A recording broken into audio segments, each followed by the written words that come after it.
Tompolasy tompovavy anterina ny arabo mampirarintso antsika mianakavy izay miaraka amin'ny miara-manonja amin'izao andro vaovao izao, herinandro vaovao ihany koa.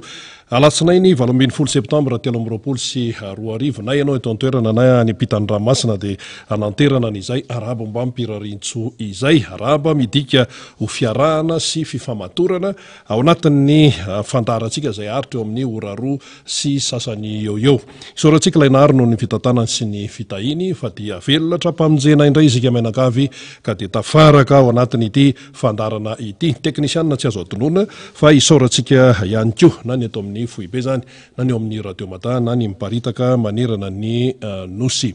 Ankoatran'ny izay ny endriky ny fandarana dia famakafakana, fanadihadiana sy fanazavana ny tsara ho fantatra momba n'ity raharaham-pirenena eto Madagasikara ity izay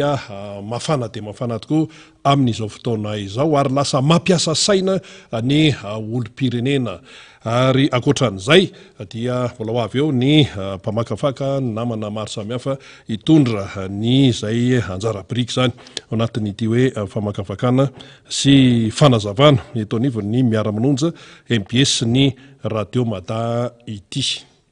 Ahoana ny fipetraka ny raharaha amin'izao fotoana izao? Anahoana ny hotoyan'ny fiainan'ny firenena sy ny fiainan'ny malagasy? Be dia be mifanontaniana mipetraka. Anahoana ihany izy ity? Dia ahoana zany? Sy ny sisa sy ny sisa. Ny zavatra tsara ambara aloha zany dia ny hoe misy ny lalàna dia misy ny tompon'andraikitra izay mampiatra ny lalàna, saingy ireny dia tsy mampiatra an'izy fa manao izay mampety azy, mandrivotra any amin'izay ilany azy izany. Tsotra ny tinambara, tsy tafavoaka intsony, tapina ny domy, tsy tafavoaka intsony ny rafim-panjakana misy amin'izao fotoana izao. Ny androm-panjakana ny tiana tenenina zany, ny androm-panjakana izay atao hoe tokony nanantanteraka ny andraikany raha nanaraka ny lalàna. Ny ACC efa tsy atokisan'ny olona tsony. Ny governemanta voame loza, tsy atokisan'ny olona tsony, olon-drajoelona daholo reo. Ny Sénat manaraka baiko fotsiny, tsy mijoro amin'ny maizy azy. Efa andraikitra nomen'ny lalam-panorenana tsy ekena. Ny olona tsy miraharaha azy hoe zao ny anty fa dia zay aloha mifantatry ny olona, zay voalazan'ny lalam-panorenana dia ny elan'ny filohan'ny atenimeran-dolona fotsiny amin'izao. Ny eo anivon'ny présidansa moa zany dia efa tsy misy satria ilay filoham-pirenena efa nametra-pialana. Na dia mbola any amin'nivon'ny raom-panjakana isan-tsokajiny ihany raha ny sariny Andry Rajoelina dia efa nametra-pialana izy. Io mbola resahantsika ihany koa ny momba an'izay hoe ahoana moa zany. Dia rehefa nandeha zany ny raharaham-pirenena, zany hoe androm-panjakana lehibe, ny ao anivon'ny solombavam-boaka aloha mbola zavatra hafa iny satria mbola resahantsika eo satria efa mandeha ihany koa ny atao hoe fampiresahana amin'izao fotoana izao, ny fandresen-dahatra eo amin'ny samy solombavam-bahoaka satria tsy azo jerena fotsiny amin'izao ilay firenena. Fa ireto le nitonontonony reto zany ny ACC, ny gouvernemanta taria Antsay Kristia, ny Sénat dia ny CENI koa ao anatin'izay. Dia inona no ataony? Miziriziry, manao politika amin'ny fiziriziriana. Efa hita fa tsy mety. Efa hita fa tapi-dalakale. Efa hita fa tapina ny dominy dia mbola miziriziry ihany. Ary tsy vitany hoe miziriziry fa manatsara tena, manadio tena, manoloana ny tsy firaharahiana ny lalàna zay efa voahitsakitsaka. Lalàna foana ny resaka kanefa dia izay no tsy raharahiana dia miteraka an'izao problema rehetrarehetra izao. Rehefa manao an'ilay fiziriziriana zany ny ACC, ny gouvernemanta, ny Sénat zany dia inona ny dikan'izay? Mitondra inona eo amin'ny firenena ilay fiziriziriana? Ilay izy anie tsy hoe resaka amin'ny androm-panjakana ihany satria misy crise institutionnelle eto Madagasikara. Ary le crise dia efa naseho an'ny coup d'état institutionnelle, crise be zany. coup d'état institutionnel tompoko tsy misy idiran'ny vahoaka mihitsy na de kely ary fa androm-panjakana no mifanonganao androm-panjakana no mifanambanao raha izay no azo ilazana azy samy androm-panjakana no atao hoe mifanditra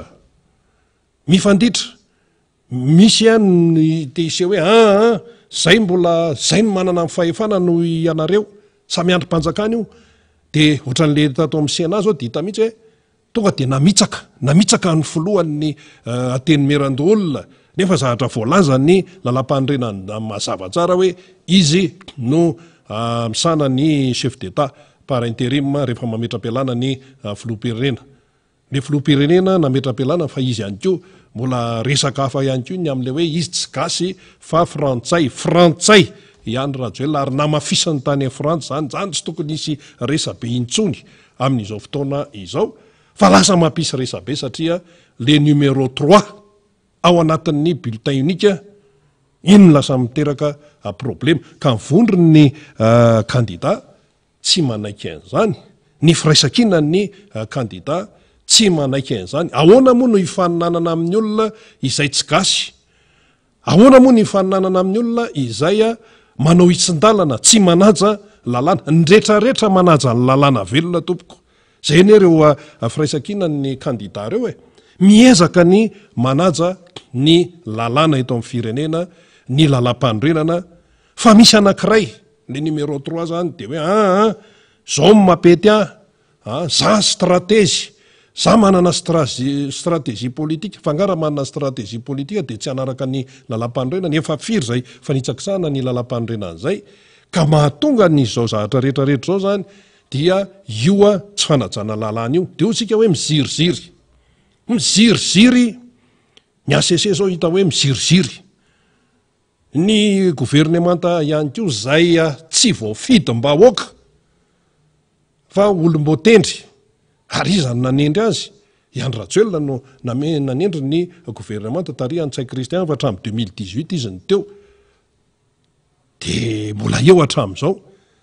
ahoana moa no hipetrahany fitokisana amin'izany ahoana ny hipetrahany neutralité amin'izany fa ny voaka malagasy anga tena hoe tsy saina dia tsy atakatra ny ao ambadika zany rehetrarehetra zany dia ny olony ihany ny ao hoytsika hoe Iany Rajoelina nametraka fialana izy fa mipion rehetrarehetra de mbola eo daholo ary manatanteraka izay atao hoe zay le hoe mitanila makany amin'ny tombontsoa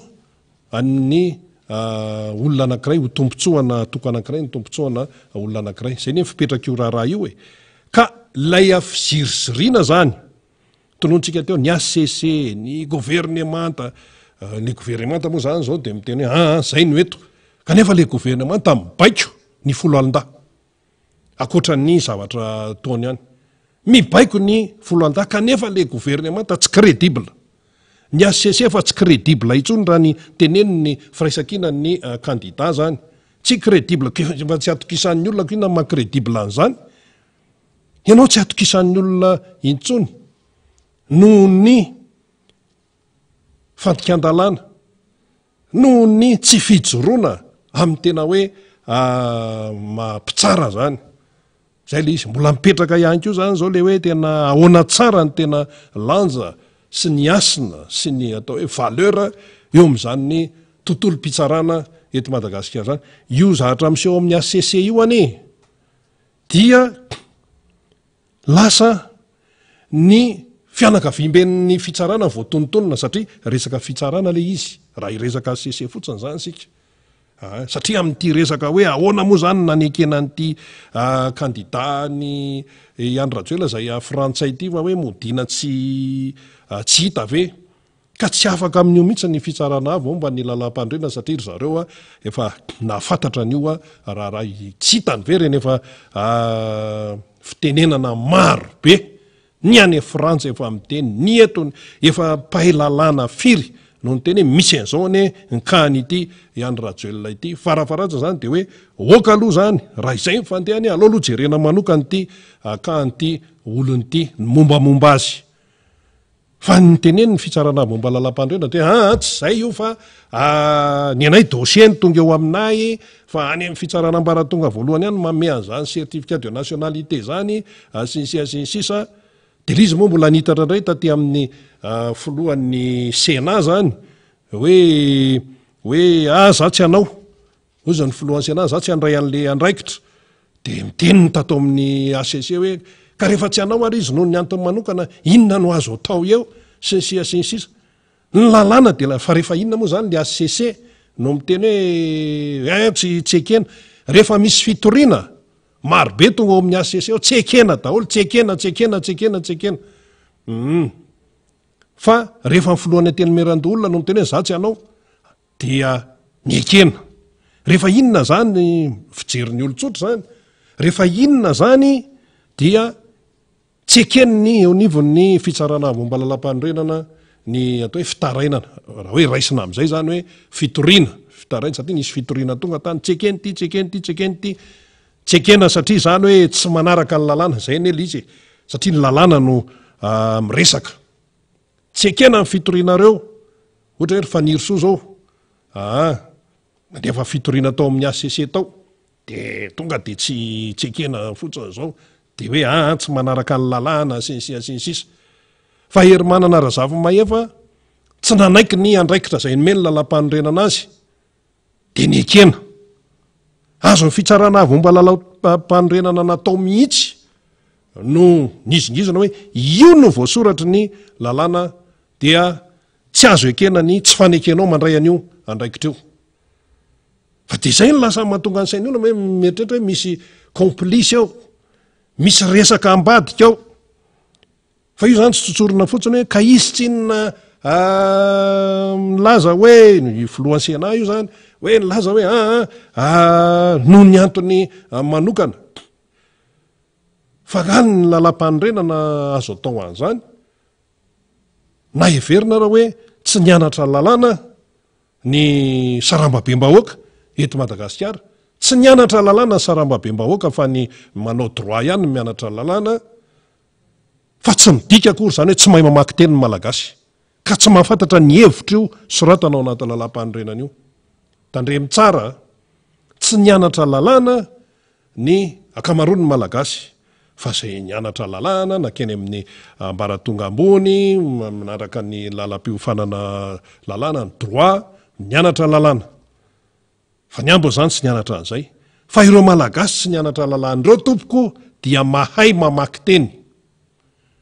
raha mahay mamaky teny izy misy aloha tsy mahay mamaky teny fa mahay mamaky teny ny malagasy ary mahafantatra ny dika ny soratra izay voasoratra ka aza eritreretina hoe tsy mahay ireo malagasy ireo de atao amin'izay tia nanaovana azy ty resaka lalam-panorenana ity any ane le fandeha izy zany hoe ny fitenenana zany fa tsy atokisana ny fitsarana momba lalam-pandrenana ary ireo vondron'ny kandida moa zany ny teneny zany dia tsy tenitenena ho azy ary tsy tongatonga ho azy tsy tongatonga ho azy tompoko ny fiarahany ireo kandida ireo na folo na raiky amby folo tsy tongatonga ho azy zay dia mafisina tsy tongatonga ho azy hoe tonga fotsiny am'izao fa misy antony ao inona ny antony de tsotra kely no ny fahatsapahany ireo kandida ireo zany fa tena potika le firenena misy fanitsakitsahana lalàna efa frantsay zao de mbola ekena ny filohan'ny teny-merandoolona tonga de miala bala fotsiny de ekena zany le izy de inona raha no atao am'izany de mbola ho alefa am'izany ihany ve zany ty raha ty ireo kandida anankifolo reo samy manana ny fotokeviny samy manana ny atokony sy zay hoe nanolotra azy ihany fa misy ny iraisana dia manoloana n'izao fanitsakitsahana lalàna sy tena hoe ataony teo anivon'ny ACC moa zany de ny nahatonga ny gouvernemanta hoe hitatana firenena dia ny Sénat ihany koa moa zany tsapa hoe tena kofe manara-panjaitra fotsiny fa tsy mijoro amin'le tena hoe androm-panjakana zany Sénat zany eny ireo olona tena inona ny anaran'izany anteny meran-doolona loolona inona ny lanjany zany loolona zany fa sao de averintsika hoe tenitenenina fotsiny io inona ny lanjany zany loolona zany inona ny asany zany teny zany loolona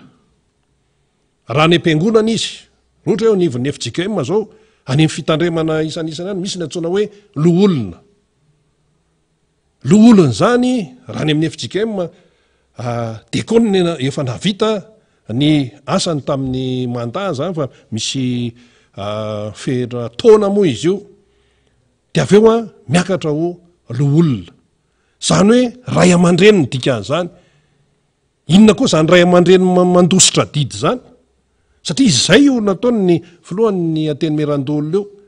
de nekeny le tatsy amin'ny fitsarana avy momba lalam-panorenana de miantsoantso am'izay zany zao ny feo be deabe hoe tokony ametra-pialana ny ACC tokony ametra-pialana ny gouvernement tokony ametra-pialana ny Sénat CENI koa tafiditra ao anatin'izay fa reo voatonontonireo miziriziry izy le fizirizirina nefa de mitondra makany any fampite amin'ny firenena sy ny tena hoe fampite amin'ny fiainam-bahoaka zay io zavatra io raha ny vakina zany le izy ny zavatra misy de hoe fivoarany hatramin'izao de tokony ametra-pialana ny eo anivon'ny fitsarana avy momba ny lalam-panorenana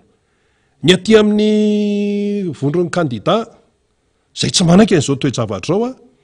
ry zareo efa lasa lobe efa hoe ahoana ny fomba atao zany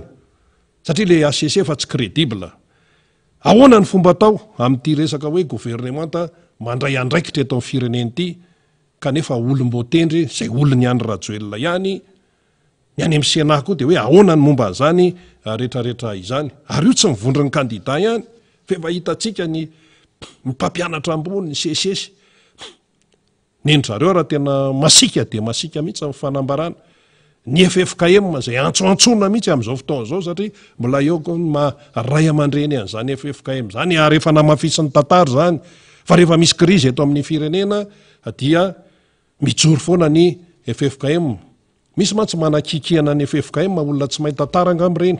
na tsy niaina teto Madagasikara fa atosikilay hoe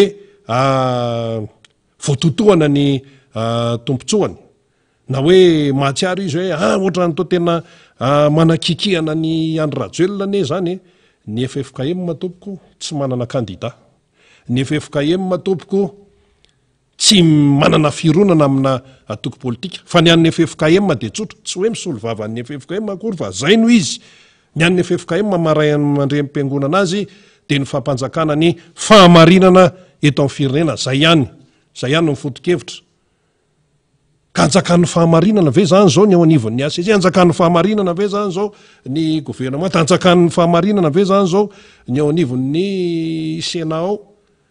folohan'ny Sénat ny mena an'le andraikitra ny mena lalam-panorenana tonga de hoe za tsy anao de manaiky an'izany ny ACC ity efa hoe vazaha zao frantsay zao de mbola nekena ihany mandeha am'izay nikihana isan-karazany hoe ahoana io zao tonga hatrany amin'ny bulletin unique zay hoe atotany Afrika Atsimo ne de hoe oka aloha ny vondron'ny candidat koa tsy tara tonga izy de nakany amin'ny sehatra resam-pirenena nakany amin'ny PNUD raha vao miteny ianao hoe PNUD de sampandraraha firenena mikambana momba fampandrosoana zany PNUD zany raha vao miteny ianao hoe PNUD de efa firenena mikambana ny dikan'izay satria ireo rafitra maro zany eo anivon'ny firenena mikambana na BIT na UNICEF na OMS na inona ny PNUD no mpandrindra ny asan'ireny FNUAP sy ny sisa PAM FAO fa ny PNUD ny ary ambony ery zany hoe ny PNUD égale Nations Unies de efa nakany ny vondron'ny candidat satria mantsy le filohan'ny CENI zany le maimaika be miteny zay zao avety de tonga de ho an'ny Afrika Atsimo de anao ny fanatanany iny izy ty ny bulletin tokana fa mirositsika amin'ny fifidianana miroso ahoana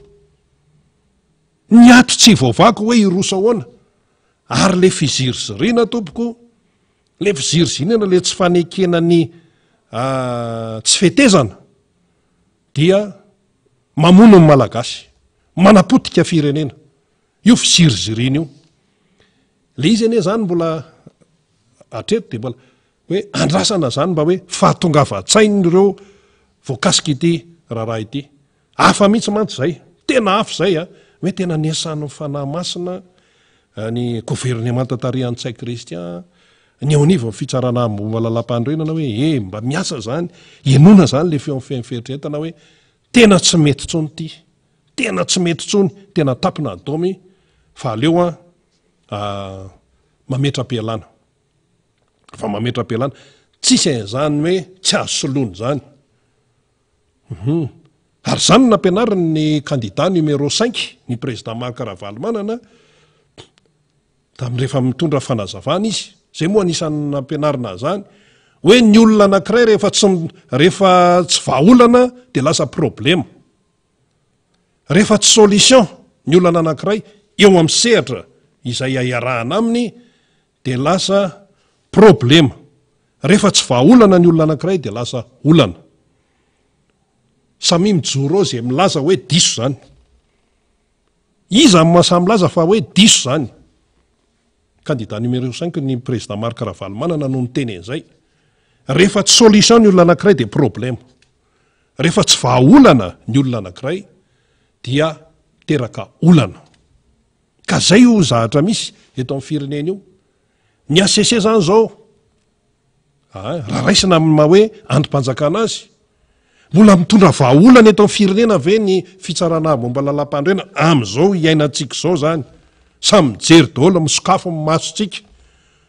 sokafo tsara ny ravitsofotsika mieno tsara airato tsara ny lalatsaitsika ny masom-panahintsika mandinika hoe mitondra vahaolana ve eto amin'ny firenena sy hoan'ny vaoaka malagasy ny zavatra nitranga teo anivo ny fitsarana momba lalam-pandrenana ny naneken'ny gouvernemanta ny nambaran'ny ACC azony gouvernemanta natao tsara tompoko azony gouvernemanta zay tarihan'ny prime ministre tsai kristian natao tsara no tsy nanaiky an'ilay fandraisana fanapa-kevitra nataony tao anivo ny fitsarana avy momba ny lalam-pandrenana azony natao tsara le izy hoe tena tsy mety aminay zany satria tsy voalaza ny lalam-pandrenana inona moa le hoe tiana tenenina am'izay hoe ny ACC zany tenena rehefa tsy anao hermanina razafomay fa de gouvernemanta zany no misahana an'le andraikitra fa tonga de aingana mihitsy ny gouvernemanta hoe ataonay io hitanareo tsara le fandehan'le izy ny fitsarana momba ny lalam-pandrenana zany nanaiky ny fialana bala nataony hermanina razafomay fa tsy andray an'le toeran'ny chef d'état par intérim filoha-vonjimaika nikena le hoe fandavan'ny filohan'ny sénat hoe za tsy anao de avy eo le ACC ny teny hoe ny gouvernemanta zany no misahana an'io satria ny président de république efa démission efa nametra-pialana dia nanaiky ilay gouvernemanta mba niandry ihany zany tsika hoe raha tokony izy ane zany tokony miteny gouvernemanta zay tsy mahefa an'io fa tonga de nanaiky nandray an'le andraikitra nitenen'ny ACC lay gouvernemanta tarihan'nga tsai kristian sy ekipaneo de hoe collégial de nanaiky de vao mipotry zay zavatra de hoe tsy zavatra efa vita meloty zavatra ity efa vita meloty fa tsika voaka malagasy fotsiny no atao pitazana manoloana ny raharaha kaya tsy arakaraky ny eritreretandry zareo hoe mandeha zoli io ny zavatra mitranga mivoaka daholo ty fanambarana isan-karazany ity fanambarana milaza fa tsy mety ny zavatra atao fanambarana mamaky bantsilana ny zavatra tsy mety atao eto amin'ity firenena ity indrindra ny fandikan-dalàna ny fanitsakitsahana alalàna société civile ny andromaso FFKM ny vondrony candidat ny mpampianatra mpikaroka mpampianatra be dia be syndicat moa zany efa ny syndicat raha zao raha tatsy amin'ny ministère ny endry zareo moa somary miavaka atao amin'ny ministère ny finance fa laza izy zay tokona mihitsy aloha zay mandritra ny adiny ray efa sinina daholo zany rehetrarehetra zany ny tsy fandehanan-draharaha eto amin'ity fireneny ity fa rehefa jerenao zany ny tantaran'ny Madagasikara nisy krizy maromaro teto amin'ity fireneny ity fa izay nahatsapa hoe tena noho ny amiko noho ny fanapahan-kevitra zay ny raisiko noho ny tsy fetezana teo amin'ny fanatanterahana ny andraikitra zay tokony tanterahana no mahatonga ny problema eto amin'ny firenena dia aleoko miala efa nisy an'izany teto dia mivoaka amin'ny varavarana lehibe ohatra ny général de division général Gabriel Ramanatsoa somary verina kely tsika nisy krizy tao anatin'le gouvernemanta ny tantaniny tao fanjevo tao ny samy ministra nisy krizy reny tsy de nisy nidirany vahoaka mihitsy tsy hoe tsy de nisy fa tena tsy nisy nidirany vahoaka malagasy reny krizy tamin'ny andron'ny général Ramanatsoa reny fa amin'ny maray aman-dreny an'le général Ramanatsoa Gabriel amin'ny maray aman-dreny azy iresaka folo alin-da mantsy aho rehefa avy eo amin'ny mahafolo alin-da azy amin'ny matena hoe leader azy mpitarika dia hoy zay aleoko mijanona le fametraha-pialany général Ramanatsoa tompoko inona ny dikany dia mba tsy amelana n'le firenena malagasy ho latsaka any akady mba tsy amelana n'ilay vahoaka malagasy ho potika satria raha ny ziroziry teo ny général Gabriel Ramanatsoa tamin'izany dia lasa mitombo ny krizy dia tsapan'le izy tsapany tsara tonga dia nalefany ny fahefana zany nalefany tany amin'ny colonel Richard Ratsimandrava zay ne le izy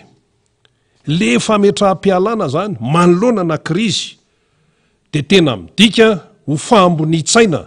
sy midika ho tena hoe manana amin'ny maizy azy fikatsahana tombontsoan'ny firenena fa ny amin'izao na efa hita zao raha efa tapina ny domy efa hita zao efa tenen'ny olo hoe nareo tsy atoko kandida zao ve milaza pahabe maso kandida anankifolo dia avy eo ny ampiray kandida anankifolo tena atao hoe ny 5 ndeha atao 7 ny raha raisana pourcentage 98% kandida no miteny hoe tsy atokisanay nareo dia mbola eo ihany zany tena hoe amin'ny mahaolona zany resaka zany tsy resaka lalàna tsika zao zay amin'izay fa hoe tena hoe amin'ny mahaolombelona tompoko amin'ny mahaolombelona dia inona mbola hijanonana eo tsy avelany io dia alao ataon'izay mahavita azy ihany indray satria na ny tena raha lasa tsy mahita tory zao daholo ny tenen'ny olona hoe tena tsy te hipetraka amin'ny toeran'le ACC mihitsy zay hoe tsy te hipetraka hoana ka fanapahan-kevitra ny raisiny io engagement ny raisiny io dia izay le izy mandeha ny amin'ny fanazavana eo anivon'ny ACC ka le izy ohatr'izao ka ny olona tsy menao izany intsony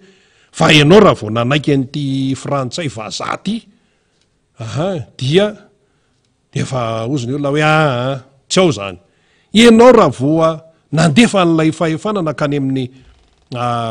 gouvernemanta rehefa nekenao ny fandava n'le filohan'ny antenymerandolona dia efa tsy izy koa zay raha ohatra ny ACC ka tsy nanaiky ny filazany Herman Rizafimay fa hoe noho ny antony manokana dia za tsy anao dia raha ny teny ny ACC hoe tsisy an'izany raisinao io satria izay no lalampany ianao olona matanjaka be ianao olona norma be ianao olona mirijarija be oko tsy anao ahoana ka noho ny antony manokana tsy midika ininona mihitsy zany hoe noho ny antony manokana zany ninninona fanazavany eo anivon'ny fitsarana avomba lalampandrena zany eny mahatonga an'izao krizy zao hoe fanapahan-kevitra izay mivoaka any amin'ny lalàna raha ohatra ndray ka ny teny an'izay ny ACC hoe tsy maintsy ekenao io Andriamatoa Herman Razafimahefa tsy maintsy ekenao io raha nisy zay akta zay nataon'ny ACC zavatra hafa fa raha am'izay zany ny influence anahy tonga de miziry ninona tenenareo ACC de za tsy mahavita de any amin'ny influence anahy no mifatratra ny rihatra fa ny ACC moa ny teny hoe eny ary fa noho ny antony manokana hony de tsy anao izy ka vokatra rehetrarehetra zay de le vahoaka malagasy no mizaka ny tseraniena ny adi-piainana tsy efa tena enjana be hatramin'izao mbola misy ankizy tsy tafiditra any an-tsekoly tsika mantsy ohatran'ny repotra atao anatin'ity politika ity de adinodintsika ny any amin'ny sosialy any fa enjana be ny any amin'ny sosialy any amin'izao ny délestage miverina indray moa de amin'izany amin'ny alina zany tsy mandeha le jiro nitsangana ny ankizy kely de hipipi amin'ny alina faporitra apretra ny jiro maizina izy efa poritra zany ny fiainan'le gasy amin'izao fotoan'izao tairina indray ndeha pipi dada ndeha pipi any fa poritra am'ray maraina apreto ny jiro tikitika tsy mandeha nefa etsy ny tenenina hoe afaka telerinandro de zao iany rajoelona no ny tenen'izay aizakory zay eo zany fafazana lainga sy ohatr' zany foana lay vahoaka malagasy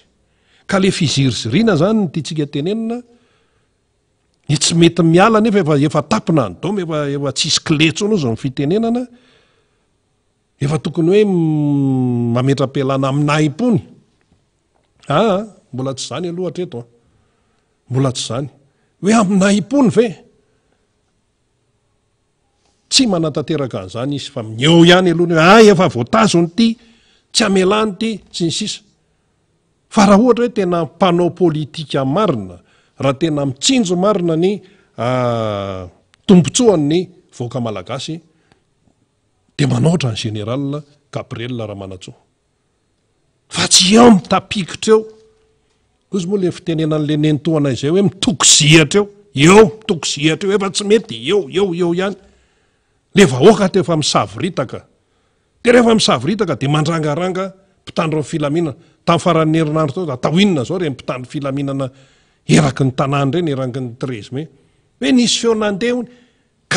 ka zay le izy satria le gouvernemanta tsy voafidim-bahoaka fa olom-botendry ary olon'ny andro rajoelona ihany de efa fantatsika efa fantatry maro ny fomba fiasa efa tsy hoe tena mahatombona tsony fa raha misy an'izao onoony zao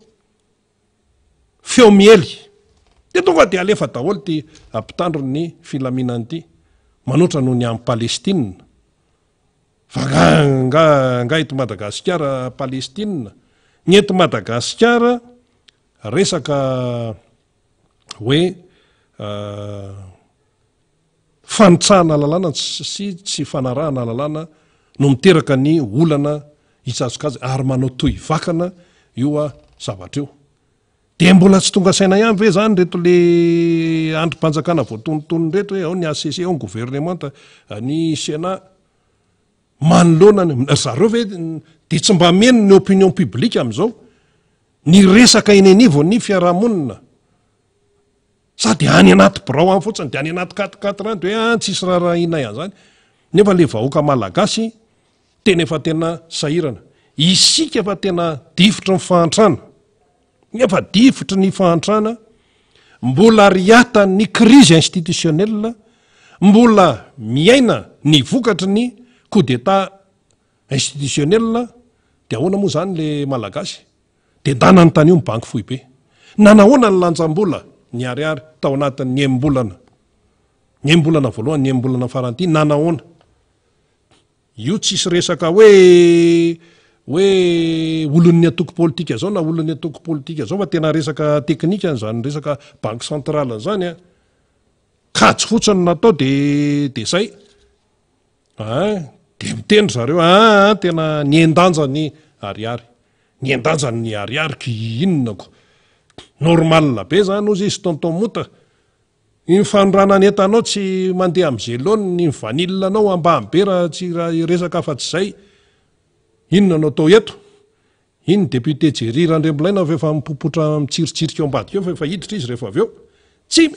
le malagasy zany le firenena efa tena mahantra velona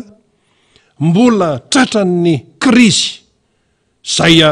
tsy ny vahoaka no natonga an'le krizy fa noho ny fandrikan-dalàna eo amin'ny samy andrim-panjakana de hoaiza zany tsika vahoaka zany am'izay sa vitan'ny hoe teniteny eto fotsiny de hoe atahoana moa fa de zao ny zava-misika atahoana fa zao fa soa ihany fa mbola misy foana ny mijoro mbola misy foana no atao hoe mametraka tsara ny asany zany mahamalagasy zany raha mbola misy koa farany tsy ho foana koa ro fanentanana ny candidat numéro 5 président Marc Ravalomanana teny ao anaty baiboly koa io akoatran'le marka 536 aza matahotra mino fotsiny ihany zay le izy ary misy fanantenana foana zany misy fanantenana foana na inona zavatra miseho eto amin'ity fireneny ity ohatran'le jauna toko 712 andininy voalohany teny fampanantenana goavana be Jesosy Kristy ny teny zany tsy hoe tory teny eto akory fa tena mahalaza an'le zavatra misy eto amin'ny firenena mihitsy ireny teny reny aza malahelo ny fonareo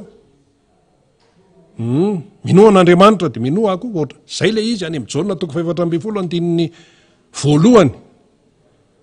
zay ny le izy fa neny Andry Rajoelina mba nilaza andiny tsoratra mazina izy ay tsy fantany akory any amin'ny romanina ny ty zavatra teneniny ity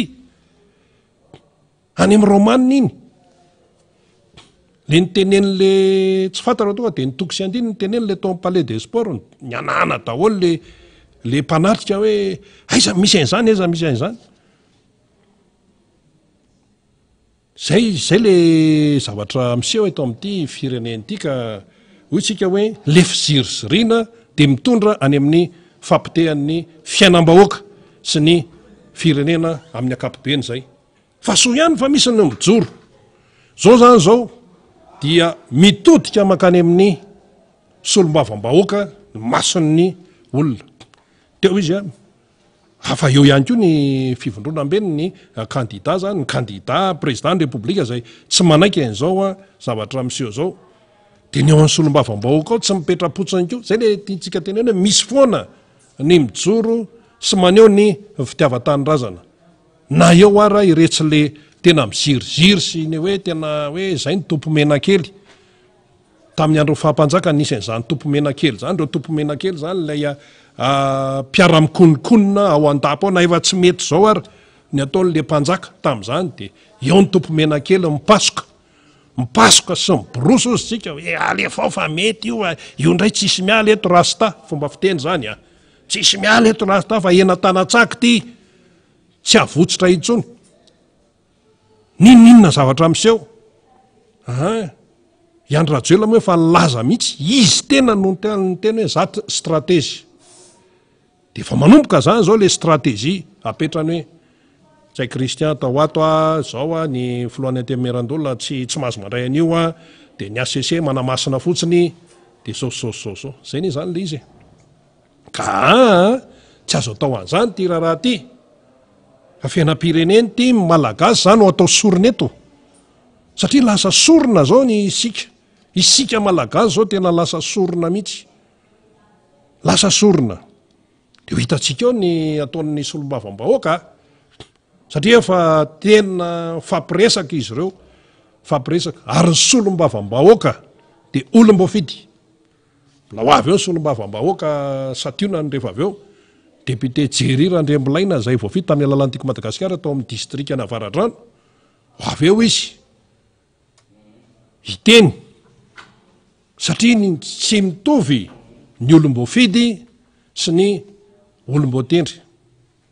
raha ny tokony izy zao zany hoe tena gouvernemanta tarihan-tsay Kristian zany na ny teny ara ny ACC tsy nanaiky nandray an'io tena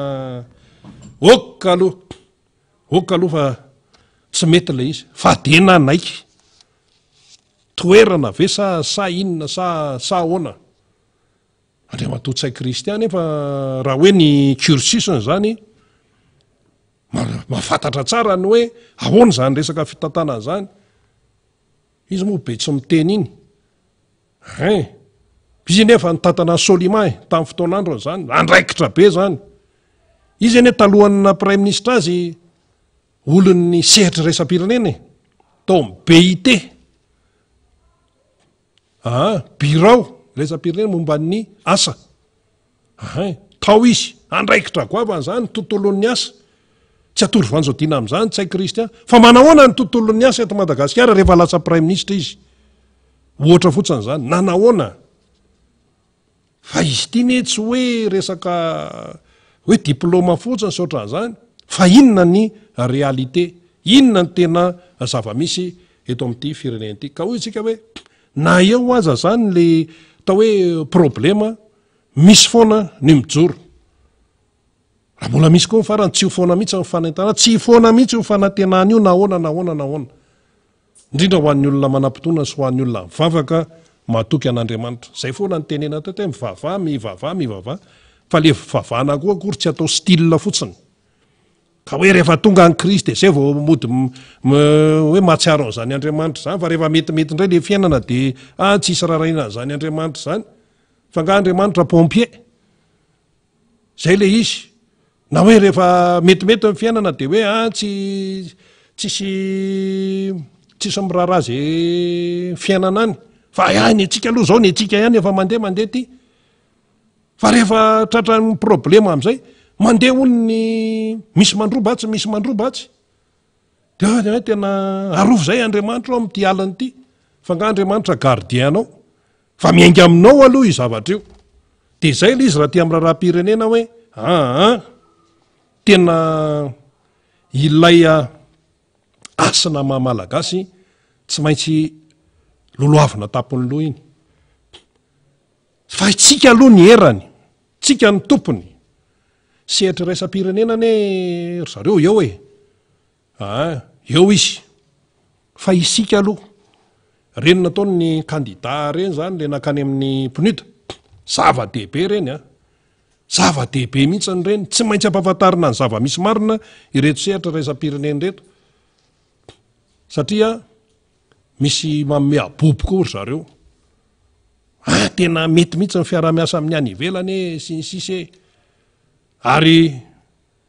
izay le tena filazana ny tena zavatra maran'izay dia fandray daholo zay amin'ny fanapaha-kevitra raisin'ny sehatra iraisam-pirenena zay le hoe de makaiza zany ty fiainam-pirenena ity de ahoana zany tsy misy afa-tsy ny fifampiresana efa impiry hoe rehefa anao an'io fifidianana io ndao iresaka aloha ndao tsy niraraha zany ny ekipany Andry Rajoelina lazaina fa hoe tsy tia fandrosoane lazaina fa hoe mitady seza nefa le seza misy tsilo sy misy vainafiko izy koa no ao zao mivokany fa mampalahelo mivoaka malagasy no mifafankihoany de zay le izy zay ka rehefa tsy mahatsapa-tena ny ACC de nefa rany io tsy maintsy ho solon'ny olona io tsy afaka ho jerena fotsiny amin'izao le vahoaka malagasy fifidianana koa tsy maintsy atao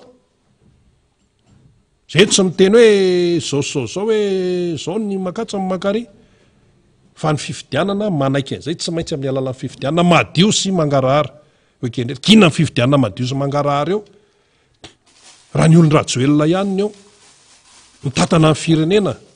ny ACC efa tsy atokisan'ny candidat mivalo amin'ny 700 ny candidat tsy mahatoky ny ACC de nefa le CENI tsy mbola mizesta ihany ataony fanotana bulletin zay zao de ho an'ny Afrika du Sud hoy makatso amin'ny makaro nefa fatan'izao fa le numéro 3 amin'ny problème ao anatin'io bulletin ino ty le bulletin unique ny hafa nga misy problème zany tsisy problème ny candidat fa le numéro 3 io fa maninona misy problème ka izy frantsaiko de ahoana moa zany zao andrasana mihitsy mba teneniny eo amin'ny Quai d'Orsay eo sy ny teneniny eo amin'ny Élysée sy ny teneniny eo amin'ny Matignon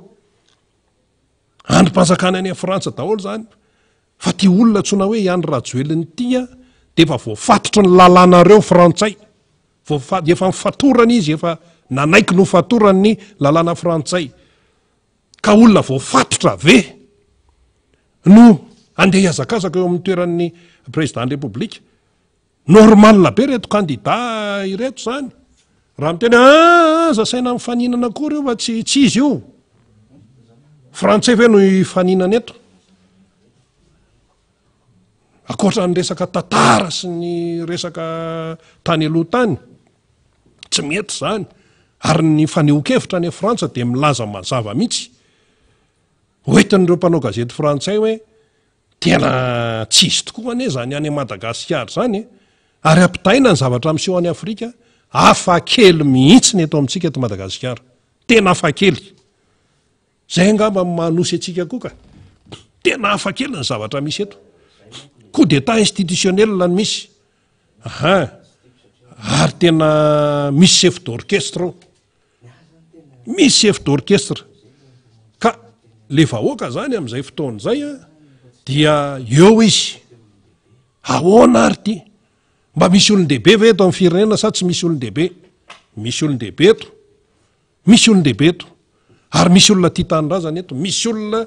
tena tia fandrosoana eto ka zay tia fandrosoana sy izay tsy manaiky hoe hopitehany ty fireneny tya tsy maintsy manambatra ny fomba fijery ny hery ao anatin'izany rehetrarehetra zany neny reto olon-drajoeliny reto moa zany raha vao misy na hoe onona inany dia miaramila no alefany zay efa fomba fiasany hatramin'izay zay miaramila no alefany dia zay foana tsy mahita solution akoatra nefa dia misy solution tsotra kely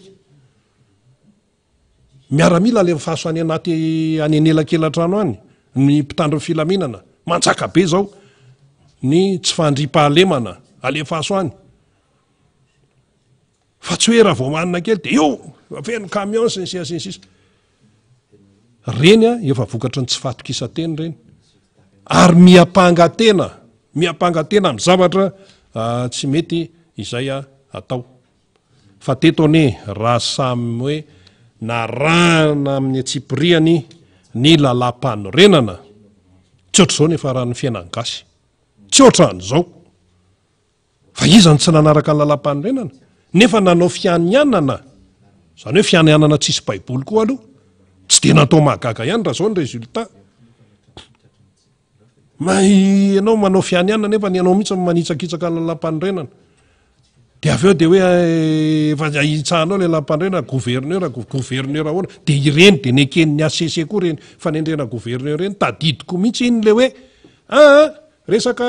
vonjy maika io manao ny asan'ny chef de région zao tapitra n'le fitaom-piasana mbola eo ihany le gouverneur dia nanaiky ko zany retsy le nitendrena gouverneur sasany moa efa nesorina fa tsy mahafa-po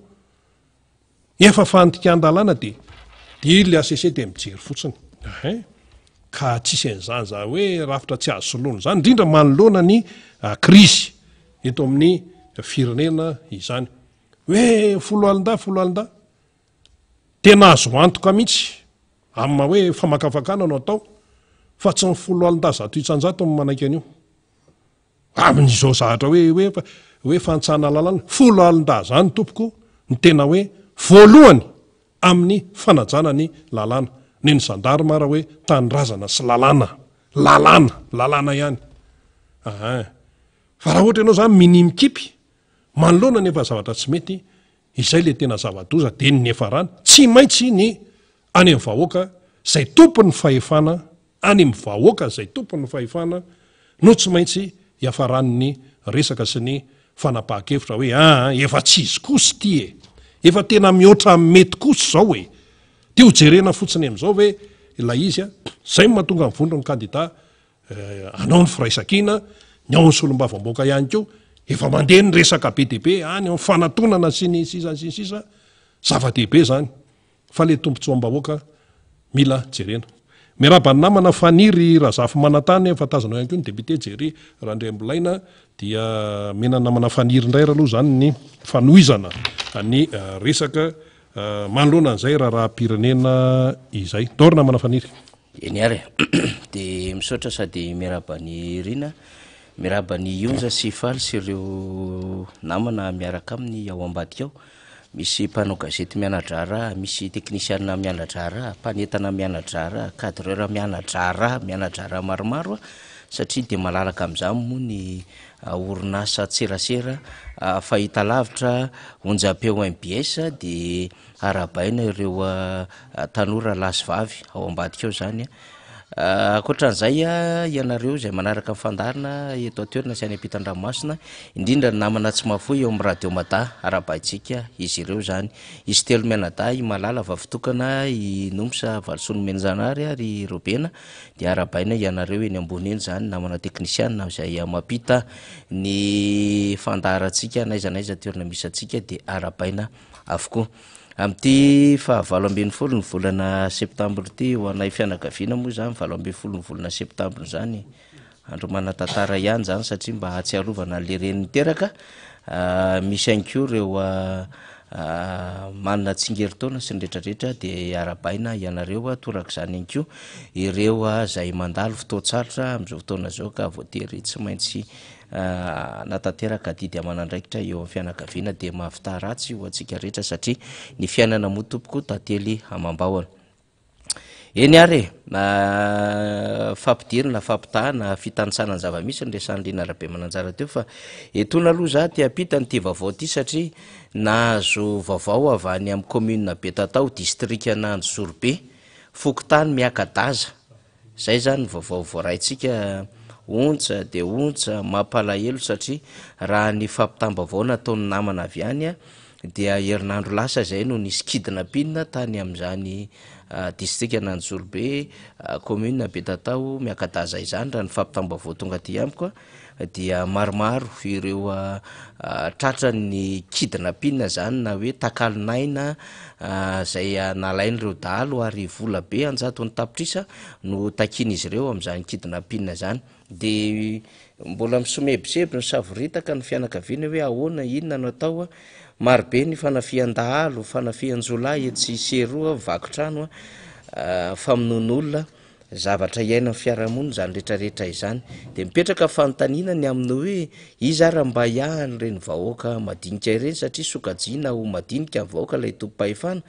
any ambany volo andreny vohitra eny amin'ny sehatra misy azy eny seapitaterana na sehatrasa tsy mba afaka an'izany hoe mba mamboly ampilaminan'izany fa amin'ny 3 atoandro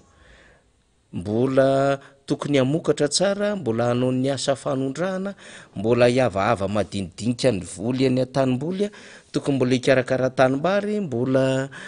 anao zay fikarakarahana ny biby fiompy samy hafa izay kanefa de efa tsy maintsy mody ary rehefa mody tsy mahazo mody tsy raidray fa tsy maintsy tsy telotelo na mihoatra an'izay ary zany no fahoriana mahazo an'lay malagasy am'izao fotoana izao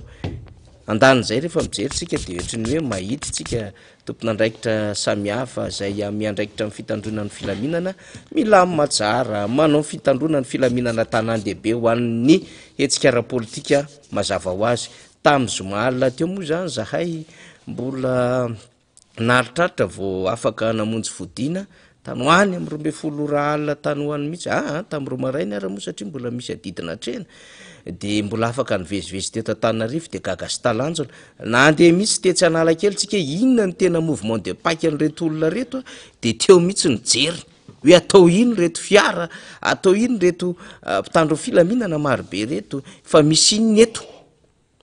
de gaga ihany tsika rehefa mahafafatra zany hoe inona ny principe généraux inona ny resaka statut mifehan'izany fitandrona ny filaminan'izany isan'ambaratonga de malalytsika hoe ho amin'ny vahoaka zany ariary ny vahoaka zany sy ny fananany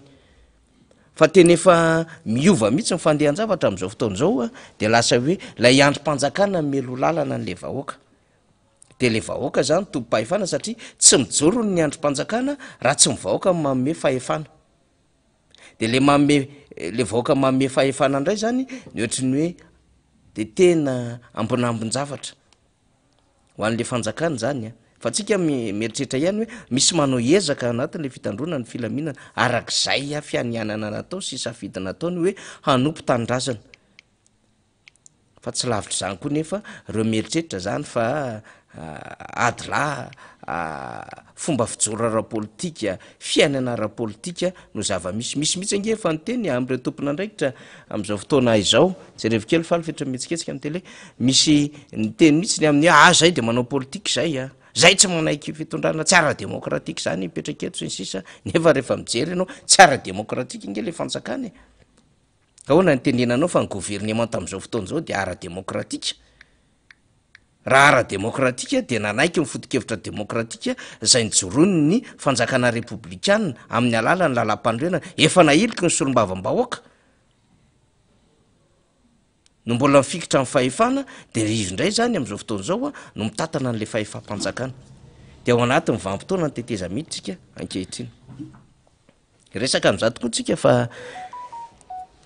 ny vaovao aloha zany na de eo ara ny amin'ny hoe efa tery lalana le fitondram-panjakana efa lavaka kely sisa le andraman'izy ireo ivoahana zany ao anatin'le raharaha misy am'izao fotoana zao efa mandeha eo ambonin'ny atody efa miana manindra ambonin'ny sahafa solafaka ihany na de hoe mahay mamindro otriny akoho ara fa de mbola mievitrevitra no mafy be any de rehefa mieritreritra no mafy be de any amin'ny olona zay mpanao fanehoan-kevitra any amin'ny tambajotra sosialy no miantsoantso ndray am'izao fotoana zao mampiakapiakatra ny raharaha ary dia fantatsika moa zany tamin'ny faran'ny herinandro lasa teo fa de nampanatsoana teny amin'ny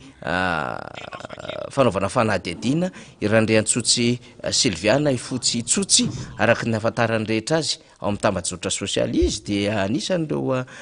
zanaka malagasy zay niady indrindrandrindra teo amin'ny tontolony zany hoe fitaterina nabakabaka zany satria hotesse de l'air moa zany raha nabavodisotsy fa tena ho an'zany orinasa mbahoaka orinasa mpanjakana rehareha malagasy zany tena niady ho amin'ny tena hoe fampandrosoana fiarovana an'zany orinasa zany zany ranabavy zany diso fantatry ny reta tam'izay fijoroany izay tateorina dia tsy nanaiky ny tsirariny sy nitsindry azo lena ary ny fanaovana tsinitsinina ho an'ireo malagasy mitovy aminy ifotsy tsotra zany ary tsy mena miteny tsy matao masomena mihitsy eo amin'ny lafin'ny fanehoan-kevitra ary dia nisy fanehoan-kevitra nataony rehefa mahita ny zava-misy am'izao fotoana izao ka ny antefa tamin'ny fitandrona ny filaminana dia nitarika fiantsoana azy ary fitazomana azy gavy moa garde à vue zany nandritry ny 7 ora eny anivon'ny sampana mpanao fanadihadiana raha ny vaovao fantatra ka ity maraina ity zany fa mbola miandro vaovao tsika raha toa mofaly efa milatsaka ny vaovao dia omeo ihany ny fivoarany vaovao zay mety ho azotsika zany momba iny de mba afahatsika fa mikasika izay indrindra ho hitatsika eo moa zany hoe inona ny zava-misy zany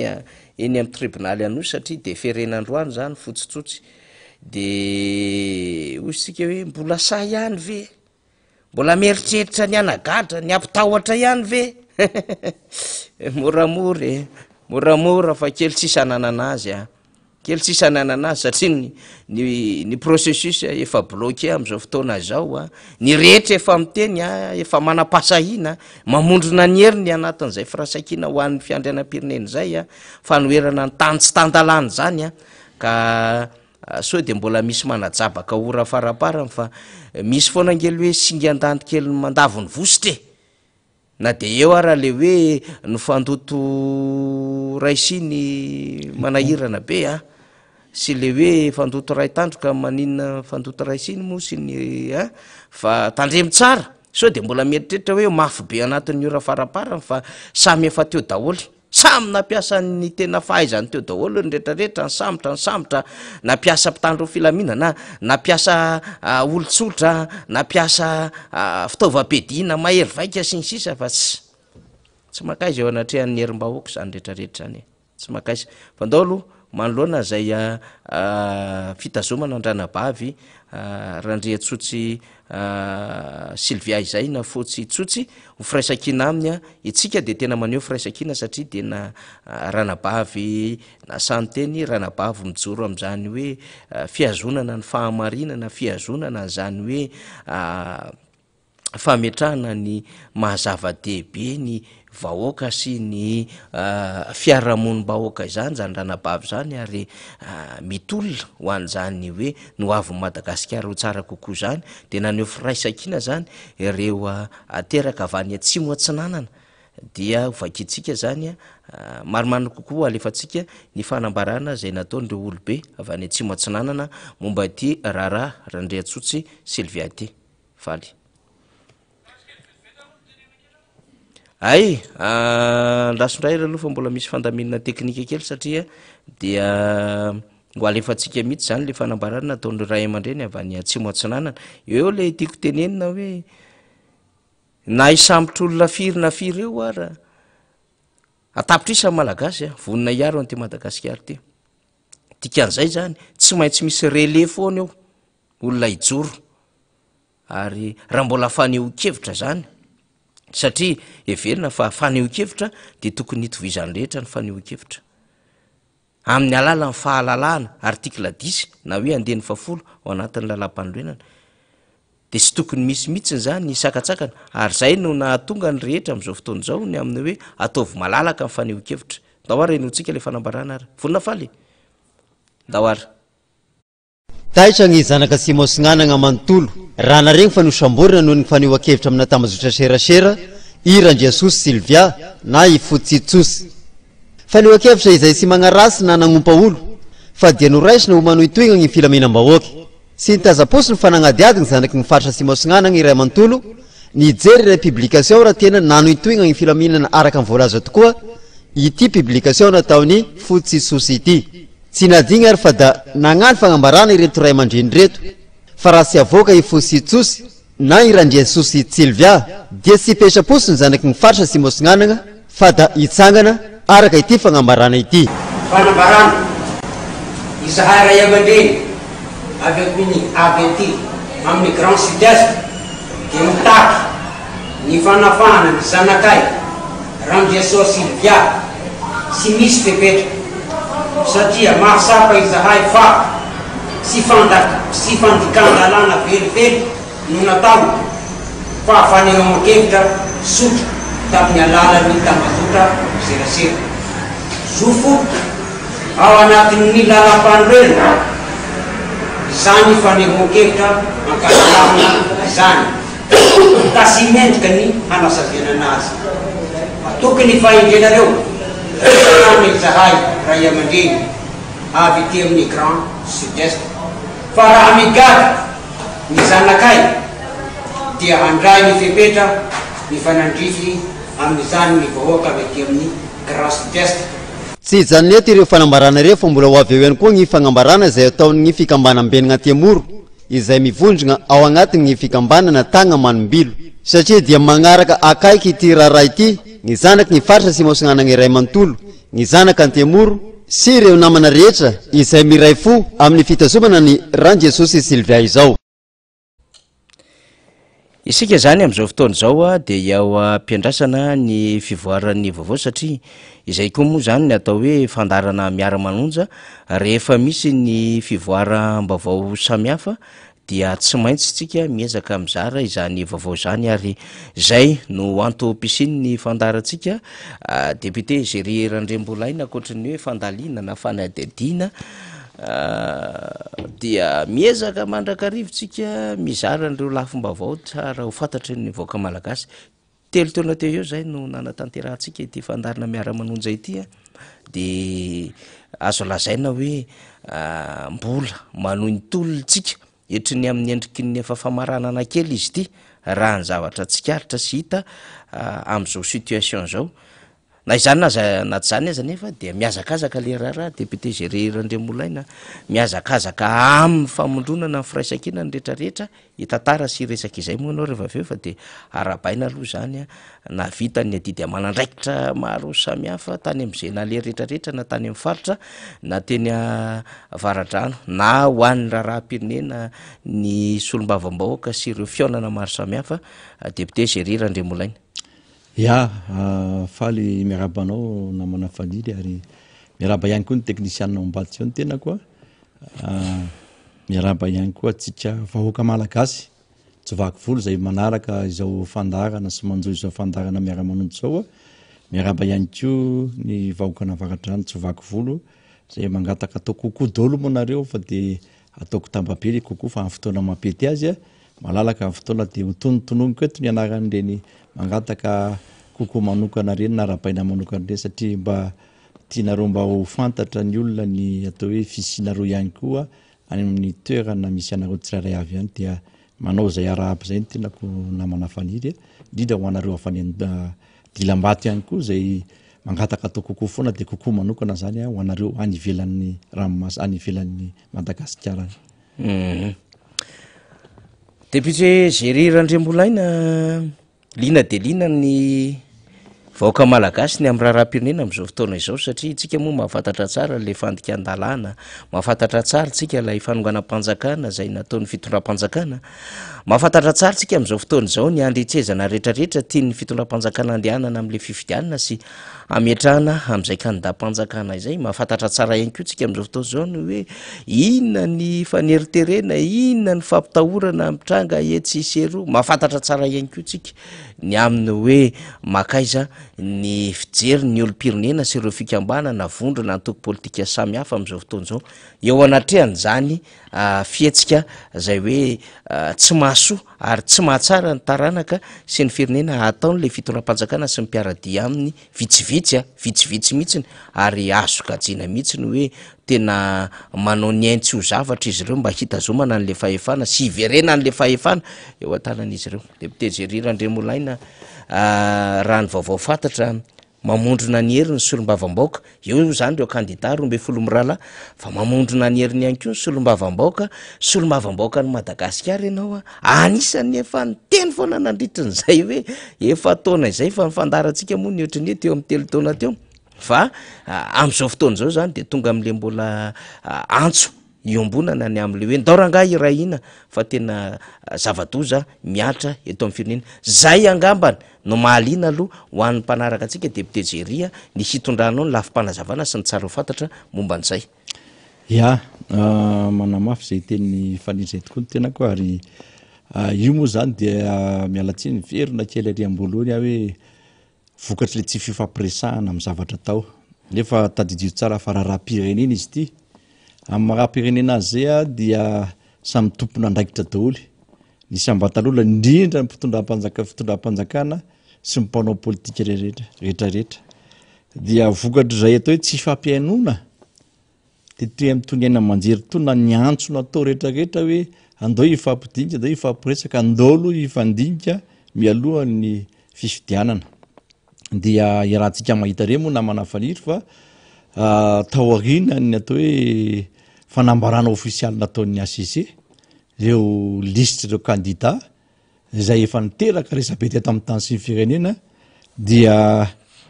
maro reo fanambarana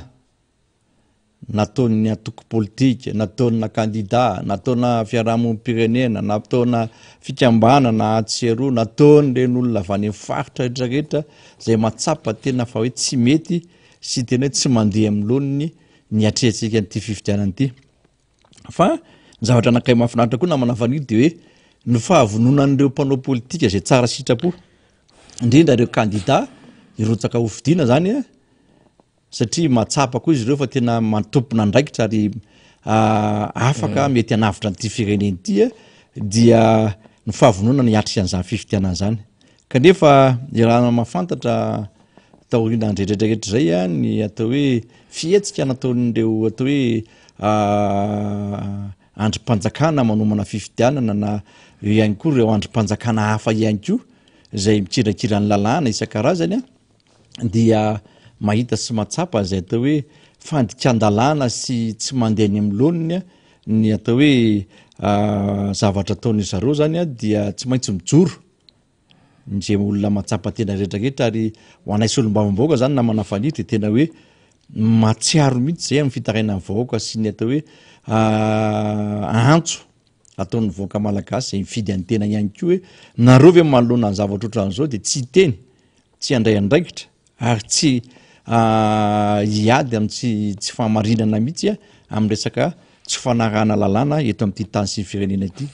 tena marina zany ary ho anay moa zany de tsy maintsy mba misy fanadihadiana atao ihany mba misy resadresaka tokony atao ihany mba mijery hoe aiza marina fahamarinana sy ny hoe mety porofony zany zavatra zany a dia fotoana angamba zao na manafaniriny hoe tonga le fotoana tena hoe andraisany solom-bavambahoaka andraikitra eto amin'ny tany sy ny firenena ary misy fandarana manokana mihitsy hoan'ny rapitso zay nampitonainany atao hoe lohahevitra sa hoe inona ny ilazantsika an'izany hoe angaredona ary rehefa niteresaka be izy io tamin'ny omaly tamina fandarana anankiray tamina hainao manjery ravavy hoe angaredona ve tsy midika hoe ady tena midika hoe ady mihitsy izy io raha ohatra ka zay ny azo ilazana anazy inona ma hoe ady an'lizy araka ny efa nitenenina namana hoe maro ny ady amin'ny endrika maromaro ny sehony zany ady zany mety misy ady hevitra mety misy ady any ambony tatami mety arakarak'le zavatra misy zany no azo ilazana an'izay ady zay na izany na tsy zany dia tena hijoro tokoa ny solom-bavambahoaka maro avy amina toko politika hafa na eo ihany ko ny atao hoe vondrona samy hafa mihitsy zany fa tsy hoe timma ihany io na eritretra be de be reo solom-bavambahoaka zay isorana sahady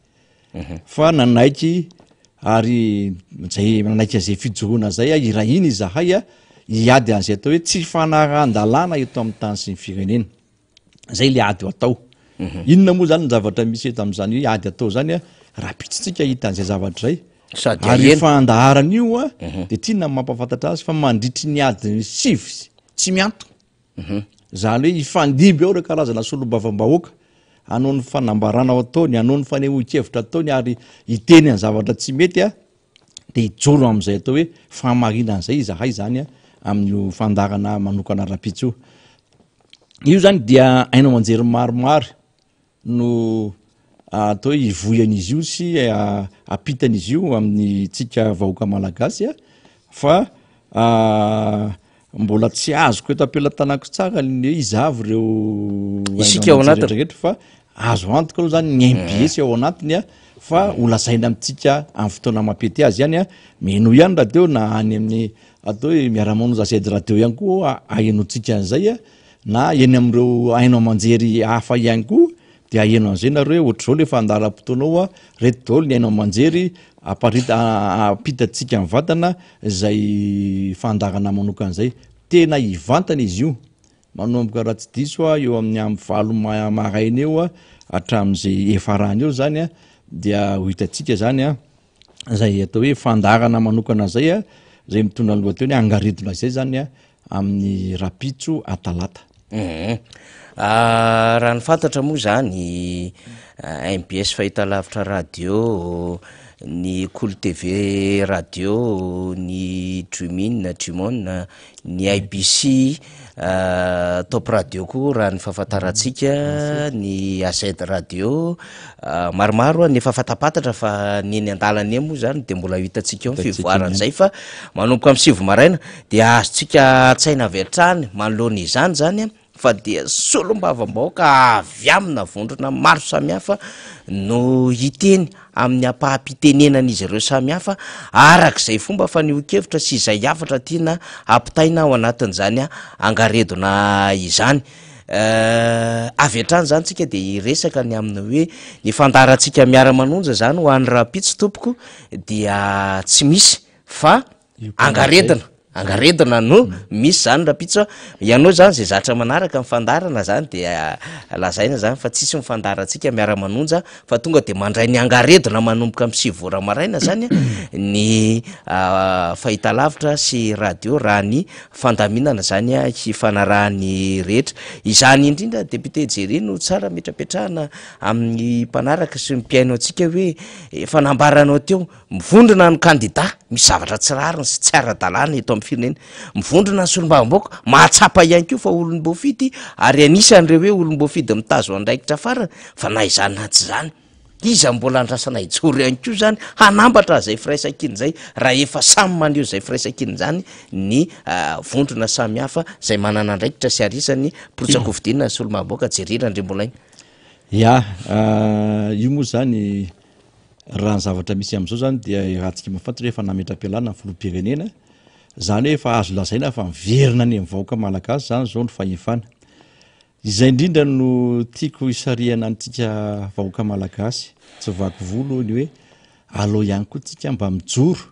miady am'izany hoe tsy rariny zany miady am'izany hoe tena atao hoe fampitahorana sy fampirorona antsika hatramin'izay izy zay natonga antsika tena mijaly sy tena hoe mahantra ohatran'izao mialatsiny am'izay fitenenako zay fa zay moa zany tena hoe azoko ilazana an'izay hoe fahantrana zay ny antony a dia tsy ireo olona zay tena nieritreretintsika sy ny safiditsika hitondra ny tany sy firenena ary fantatsika fa mpandroso amin'ny Madagasikara no lasa mpitondra atsika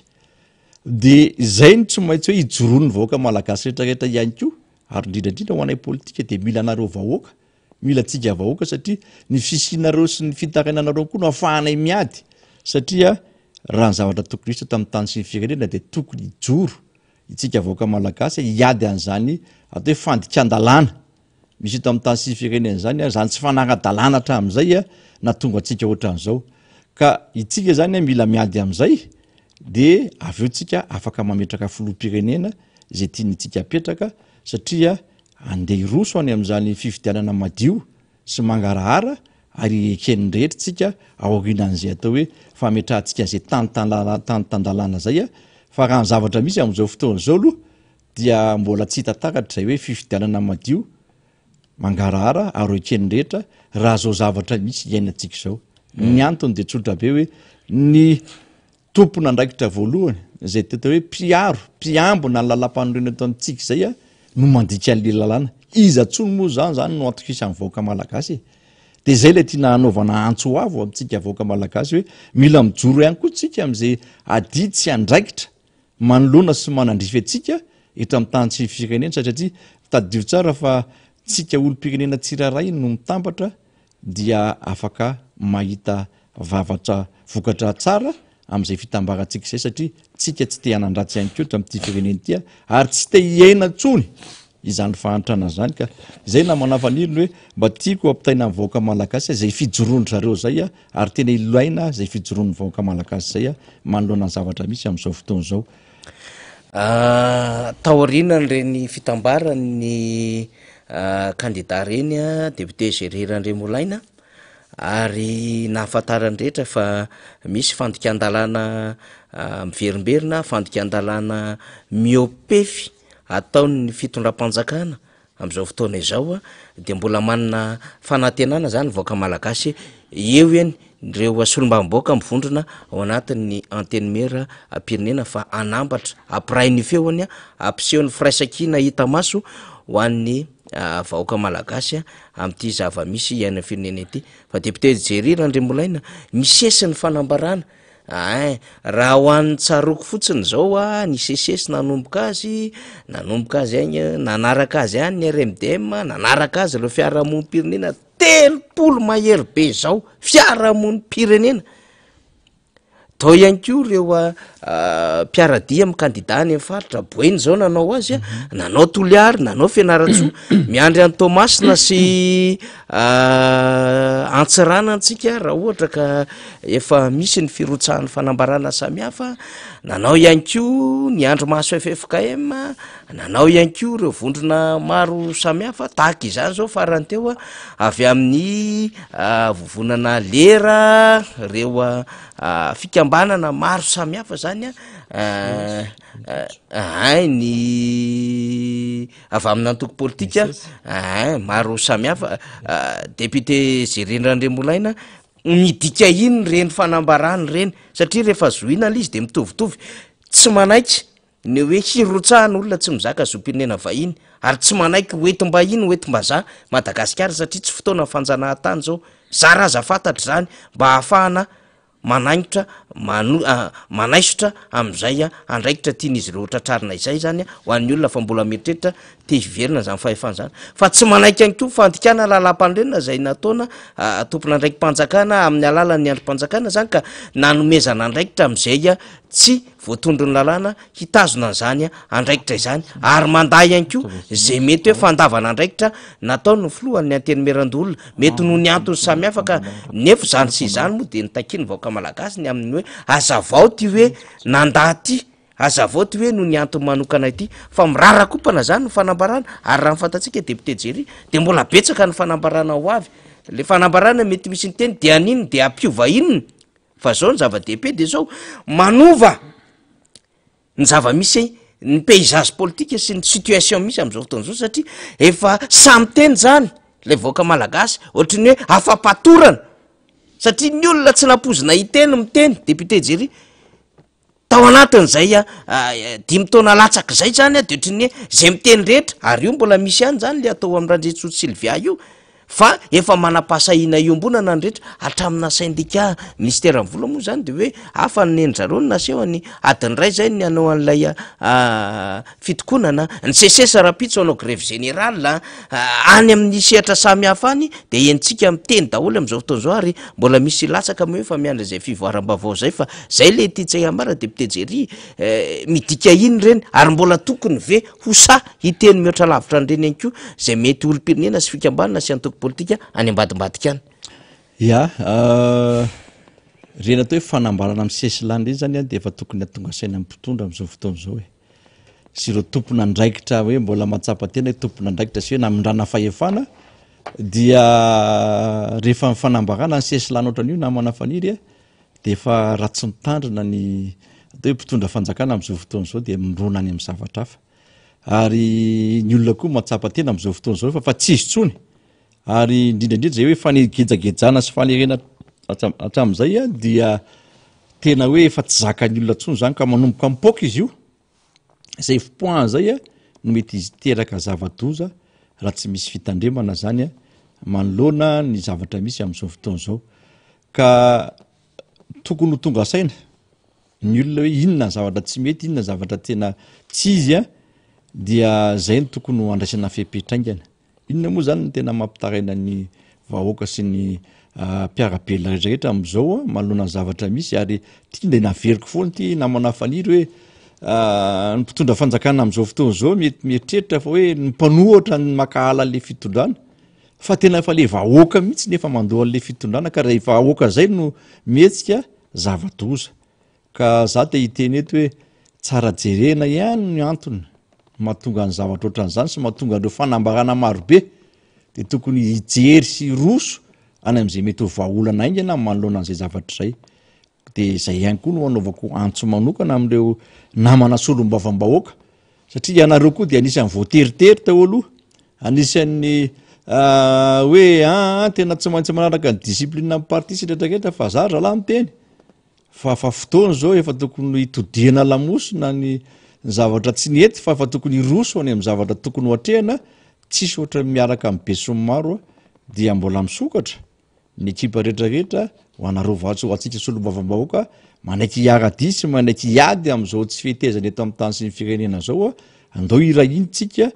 olona fidin'ny vahoaka tsika ampiseho fa tena miaro ny vahoaka sy tena misolo tena ny vahoaka marina am'izay mety tsy fihetezana ataon'ny mpanatateraka eto amin'ity tany sy ny firenena ity sahitsika mijoro iahako ary fotoana izao dia izay no anaovako antso amintsika solom-bavam-bahoaka rehetrarehetra satria tsisy afa-tsy tsika sisany no andrasan'ny vahoaka malagasy anavitra n'ity firenena ity am'izao atao hoe zavatra tsy mendrika sy tsy mety eto am'ty firenena tya mandra-patonga indray a zay ho filoham-pirenena vaovao a satria raha ny zavatra misy na ny Sénat na ny ACC na ny gouvernement indrindraindrindra dia efa nanaovantsika fitsipaham-pitokisana nefa i olona premier ministre mbola efa nanaovana fitsipaham-pitokisana io indray a no mbola mitondra ny tany sy ny firenena ny antony de hoe efa tsy natokisany voaka ntsony ary efa tsy neken'ny député rehetrarehetra 5% de zany hoe mbola azo antoka fa hitondra firenena makany amin'ny lalana tokony izorany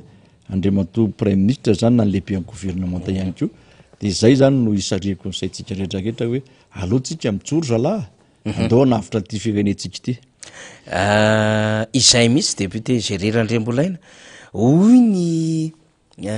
folonda misy mamboly korotana misy te apiditra ny firenena anatina crise de hoy ihany koa ny ACC hoe lotona ny androm-panjakana de rehefa manao communication zany le tompona andraiky mpanjakana amin'ny alalan'ireo androm-panjakana reo de hoe tsikena ny fanakorotanana misy mamboly korotana aleo andeha ny fifidianana le fifidianana koa nefa mbola adevitra be ny am'ireo zay tsy fahafahany sasany tokony rotsaka satria tsy mahafeny fepetra sy ny amin'ny fomba fikarakarana fifidianana zay efa mampanamy be sy maro hoe ity ely lay androm-panjakana hitsaran'le fifidianana kanefa tsy mahavita amin'ny tsara akory ny antota-taratasin'olona 20 hirotsaka hovidiana ao anatin'izay hoe andraikitra meny lalam-panolena fahefana feny tanteraka zay kanefa de hoe tsy anjarana inge manady ady fa rehefa tonga ty aminay fotsiny le antota-taratasy de jerevanay hoe feny le izy de alefanay fa misy andreo ambaratonga samihafa manao an'izany tena fantotoana ny androm-panjakana ve ary tena fanakorotanana ve député Géry ny fijoroan'ny olom-pirenena sy mivondrona samihafa am'izao fotoana izao matetika ny olona rehefa manao zavatra tsy mety de mezitra manavitra an'iny zay nga azoko ilazana anazy satria fantany tsy nety ny zavatra nataony dia mba ahafahany miaro ny tenany de alohany ny anazy no atao ohatran'izay fa raha ho anahy manokana dia reny fanambarana be dehibe natao reny dia afaka manamarina an'izay atao hoe tsy fetezana nataon'ny ACC na nataon'ny fitsarana avy lalam-pandroena an'izay satria ny antony dia efa voasoratra anatin'ny lalàna rehetrarehetra zay tsy ho tany isaina eto ntsony satria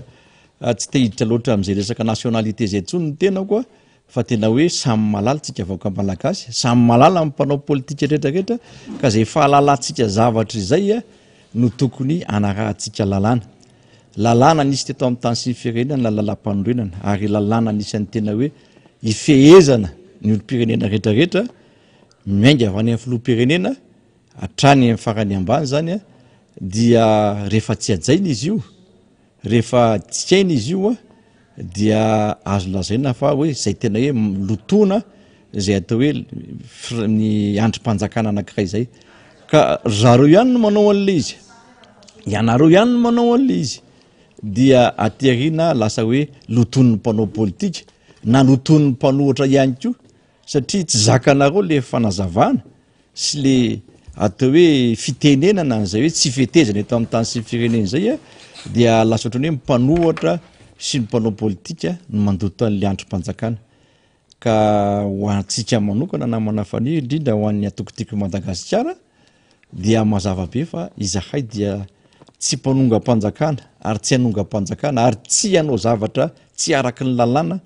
raha ito amin'ny tany sy ny firenena ka izay no azoko lazaina nga manamana faniry hoe tsy avaty amintsika mihitsy ny andeha hoe hanonga-panjakana nge fa fanongana tao anatiny tao ary izy ihany nefa nandoto azy tao zay mihitsy le izy hoe nareo mahafantatra mety mampatahotra anareo sy mahafantatra mety fikorotanana de anareo zay fa izahay matoa zay nanotraka président Ravalomanana zay atao hoe nahazo larana fadimy tamin'ny numéro amin'ny fifidianana dia anisan'ny voalohana nanalitra dossier tao amin'ny ACC tao amin'ny ACC dia zay zavatra de tena vonona tanteraka ny tim zay tarita président Marc Ravalomanana hoe hiatrika fifidianana ary efa fantatra daholo koa mikimaky rehetrarehetra kanefa rehefa tsekeny rehetrarehetra dia miara-talana amin'ny rehetrarehetra ihany koa natokotimo satria ny tim dia misokatra ho an'ny rehetrarehetra ary vonona hiaraka amin'ny olona rehetrarehetra zay manara-dalàna eto amin'ity tany sy firenena ity tany Tsirabe farany herinandro teo député Géry Andriambolaina dia nisy fanokanana ny évêque ny diocèse na Tsirabe zay arabaina manokana ny monseigneur Pascal Ranjetsoavina tena Pascal marina tokoa zany namana faniry ary ninina mihitsy io natao somary tery indrinitsika zay fiakabana izay dia ny tenako ihany koa dia miaraba ny atao hoe fiangonana katolika eto Madagasikara indrindra ny ao Tsirabe zay atao hoe nametrahana ny cardinal monseigneur Pascal monseigneur zay eo amin'ny toerana misy azy zany dia miarabanao son excellence avita be amin'ny adidy sy andraikitra amin'ny fiangonana indrindraindrindra na izany naty zany koa tsy afaka ihany koa amin'ny firenena satria anantona firenena ihany koa no isin'ny fiangonana dia mirarisoa hotahin'Andriamanitra ianao dia avita be eto amin'ny tany sy ny firenena fantatrao ihany koa monseigneur Pascal am'izao fotoana zao dia apetrako aminao zay fiarabana manokana zay de mirarisoanao tompoko tany amy Atsirabe tany ihany fa mbola manamboatra azy faly de hoe tsy voazarazara mihitsy ny évêque hoy ny avatry ny évêque zany ary miaraka amin'ny vahoaka hatrany eo anila ny vahoaka hatrany satria zay anisany nanabeazana ny fiangonana tena hoe miara-dalana amin'ny vahoaka maro anisa zava-dehibe zany ary azo lazaina hoe amin'ny vanim-potoana sarotra tahaka izao de misy ainga sy tosika lehibe ny amin'ny hoe zay tompoko de any amin'ny vahoaka madinika vahoaka maro anisa vahoaka le mijaly vahoaka le sahirana lay vahoaka zay tompo-pahefana io zay le hoe tena zava-dehibe ka ny fahenonana zany satria mbola manamboatra azy ao moa faly ao ambadika ao rehefa vonimbony zany de mahalefatsika satria mba nafinaritra ny eno an'izany ny amin'ny hoe ity fiainany ty anie de tsy mandendeha ho azy misy endrim-pitenenana avokoa na ny reo ray aman-dreny ampanahy miaro ny ondry na ihany koa reo tompona andraikitra ara-politika satria zao hitantsika zao ny amin'ny hoe nisy olom-bava-mbahoaka zany nisy olom-bava-mbahoaka lay tena androm-panjakana mijoro misy olom-bofidy no mijoro manambatra ny heriny am'ty ndray mitoraka ty satria io zany lay tena hoe fahadiovan'ny androm-panjakana lay filohan'ny repoblika efa nametram-pialana de tamin'ny farany teo gaga sy talandro ntsika ny amin'ny hoe mamoaka fanambarana le fiadidina ny repoblika otry fiadidina ny repoblika inona sady tsisy kaseny tsisy nininona mikasika andrindra am'le fanesorana n'le sariny filoham-pirenena satria nisy nanaitra an'izay hoe esory ny sarin'le filoham-pirenena fa efa tsy filoha izy de ny teny hoe ny fiadinany repoblika mbola zatra ihany am'le andraikitra moa zany de afahafa ihany izy fa na ny fiadinany repoblika efa nametra-pialana ny le filohan'ny anterimeran-dolona amin'ny alalan'ny anterimeran-dolona efa tsy milamina le gouvernement efa tsy nahazo ny fitokisany rehetra ary voatony fa efa nisy fanongana-panjakana nandeha tany am'le gouvernement le fitsarana avy momba ny lalam-pandrenana efa nanao fitsarana mitanila ary ahina tsy hitanila amin'ny fividianana ho avy eo ary nampanaika am'izay endriky ny fanongana-panjakana izay iza moa zany ny anterina ratsy ny antenimeram-pirenena zay le hoe any amin'ny antenimeram-pirenena zay voafidym-bahoaka tamin'ny alalan'ny fividianana latsabato mivatana zany no mandeha indray le fivondronana am'izao fotoana zao akoatra n'ireo candidat député zay reran'irembolaina misy an'le tsezatsetsatsyaritra kely iny satria enitsika manko lisy tamin'ny toritenina tao dia zaraitsika am'voaka am'izao fotoana zao ka zay indrindra no atao hoe raha tadiditsika nisen'ny fisionamben'ny FFKM manamana faniry zay namoahany izao fekevitra ary tanatin'izany no nitenenany mihitsy ny hoe tena anara-maso ny fizotran'ny raharaha-politika eto amin'ny tany sy ny firenena satria tsy mahatsapa koa izy reo fa tompona andraikitra voalohany eto amin'ny tany sy ny firenena satria tena mijaly no kristianina ary tena fadiranovana ka isorana an'izy ireo zay atao hoe fijoroana zay satria de tena hita amin'ny kabary sy eno amin'ny kabary sy hita amin'ny fihetsika ataon'ny FFKM fa tena hoe mijoro am'izay tena hoe fiainan'ny firenena izay ary tena mandray andraikitra am'izay atao hoe fanaraha-maso ny raharaha-pirenena ary tena mandray andraikitra ny vatana mihitsy am'izay fanaraha-maso sy fijerevana ny hoavin'ity fireneny ity zay ka anisan'ny tena mahafinaritra hoy ahy teo zay hoe fandraisana andraikitra ary fanambarana ihany koa zay ataon'ny fikambanan'ny évêque na ireo évêque ihany koa de tena mivondrona anankiray eto amin'ny ty firenentsika ity satria izy ireo de tena nanambara tamin'ny fotoan'andro ny hoe zay olona rehetrarehetra hitondra firenena ato dia anisan'ny anara-maso zay atao hoe filoham-pirenena ho avy eo sy ny gouvernement itsanganao ny FFKM ary raha ohatra ka mitondra amin'ny firenena ny antsika dia ny FFKM mihitsy no joro ho mpanohatra n'izay fitondran'izay zava-dehibe zany manoloana ny atao hoe zao zavatra misy eto amin'ny tany sy ny firenena zao ka tsara be namana faniri satria ny fiangonana moa amin'izay mahafa FFKM azy dia anisany hoe tena mandray andraikitra foana amin'ny tany sy ny firenena ary za tena mino matoky fa tena somary anamafy sy tena hosarotiny izy amin'izay hoe fitantanana firenena zay atoato mba tsy iverenantsika amin'izao atao hoe raha manahirana eto amin'ny tany sy ny firenena zao tsony dia zay ngamba fa tsy fantatro raha fa vonona ny sary namana faniry mbola manamboatra azy eo faly resaky ny efeka zay zany topo ianao ny itikoka zay zany ny anisan'ny andala teny Tsolotramasina safidina tamin'ity fametrahana ity ny filoha Marikaravalo manana radio koa moa zany niaraka tamin'ny solombamoaka sy ireo mpiara-miasa aminy dia namaly zay fanasana izay de etona zany de mameriny-tsika ny fiarabana amin'izany eveka vaovao zany ho an'ny fiangonana katolika ihany koa député Géry Randriambolaina efa mandamina azy eo faly de rehefa voarindran'ny faly izy de ho alefatsika satria afatra lehibe mihitsy zany indrindra ao anatin'izao hoe vanim-potoana lalovantsika zay mandalo aditsaina mafy mandalo fahasaranana mafy sy ny sisa ary de tena hoe ilaina ny mahafantatra an'izany hoe tsy irery ianao ry vahoaka malagasy satria raha mahenony vaovao député Géry Randriambolaina ny antso eo ny avany Betatao ianao mahafantatra tsara ny distrika Antsorobe iny de tena hoe kidina pinina tsy fakahitany fa zao aloha aleo alefatsika so de isy teny ray hoe de mamorona ndray io député Géry sy faniry fa non tsy mamorona zay fa izao mihitsy tompoko ny afatra nambaran'ny veka tamin'izay lahateny nataon'izy ireo zay tany Antsirabe tamin'ny omaly ndao arafaly manana ny fampianarana ny fiangonana mikasika ny politika ny fiangonana mifototra amin'ny tenin'Andriamanitra ka zay indrindra ny tokony araina tsy maintsy salovanay ny fiombonan-dreniny eveka tsy azo ekena ny ampisarambazana ny eveka sy ny fiangonana katolika no ny resaka politika miaraka amin'ny vahoaka ihany no toerana misy ny fiangonana tsy afaka ny hoe neutre ny fiangonana katolika tsy neutre izy fa manana fampianarana mazava izy mifototra amin'ny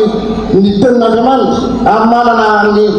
tokony anjara-toerana izy dia ny anjara-toerana manakaiky ny vahoaka indrindrandrindra rehefa mijaly sy sahirana eny izy député Géry Randriambolaina tsy nety raha fiangonana fa miaraka amin'ny vahoaka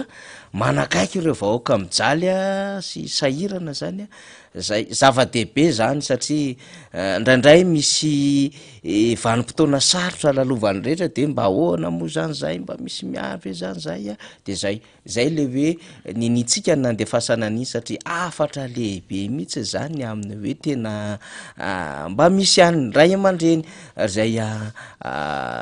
nofidin'Andriamanitra hanana ny andraikiny eo amin'izany hoe fitandrona ny ondriny zany mijery mandrakariva zany asim-bahoaka zany maraparana raha misy andraisan'ny député Géry an'iny alohan'ny tena maranatsika ny fandraisana fitenenana satria monareo zany mbola ivory anomana ny angaredona député Géry de raha mba misy azo resana mikasika an'iny hevitry ny sy lahateny eveka iny zany dia atao hoe lesona ho an'ny retraretra tsy hoe lesona moa zany tikotenenina fa ohatra ny hoe afatra pitaina de tokony samy ay andray ny retraretra satria raha resaka politika aloha dia za miteny hoe aza ampidirana politika sy tena hoe tena vozona resaka politika am'izay mety ho fampisarambazana araka ny lazainy eveka teo dia tsy isy zany zavatra satria tena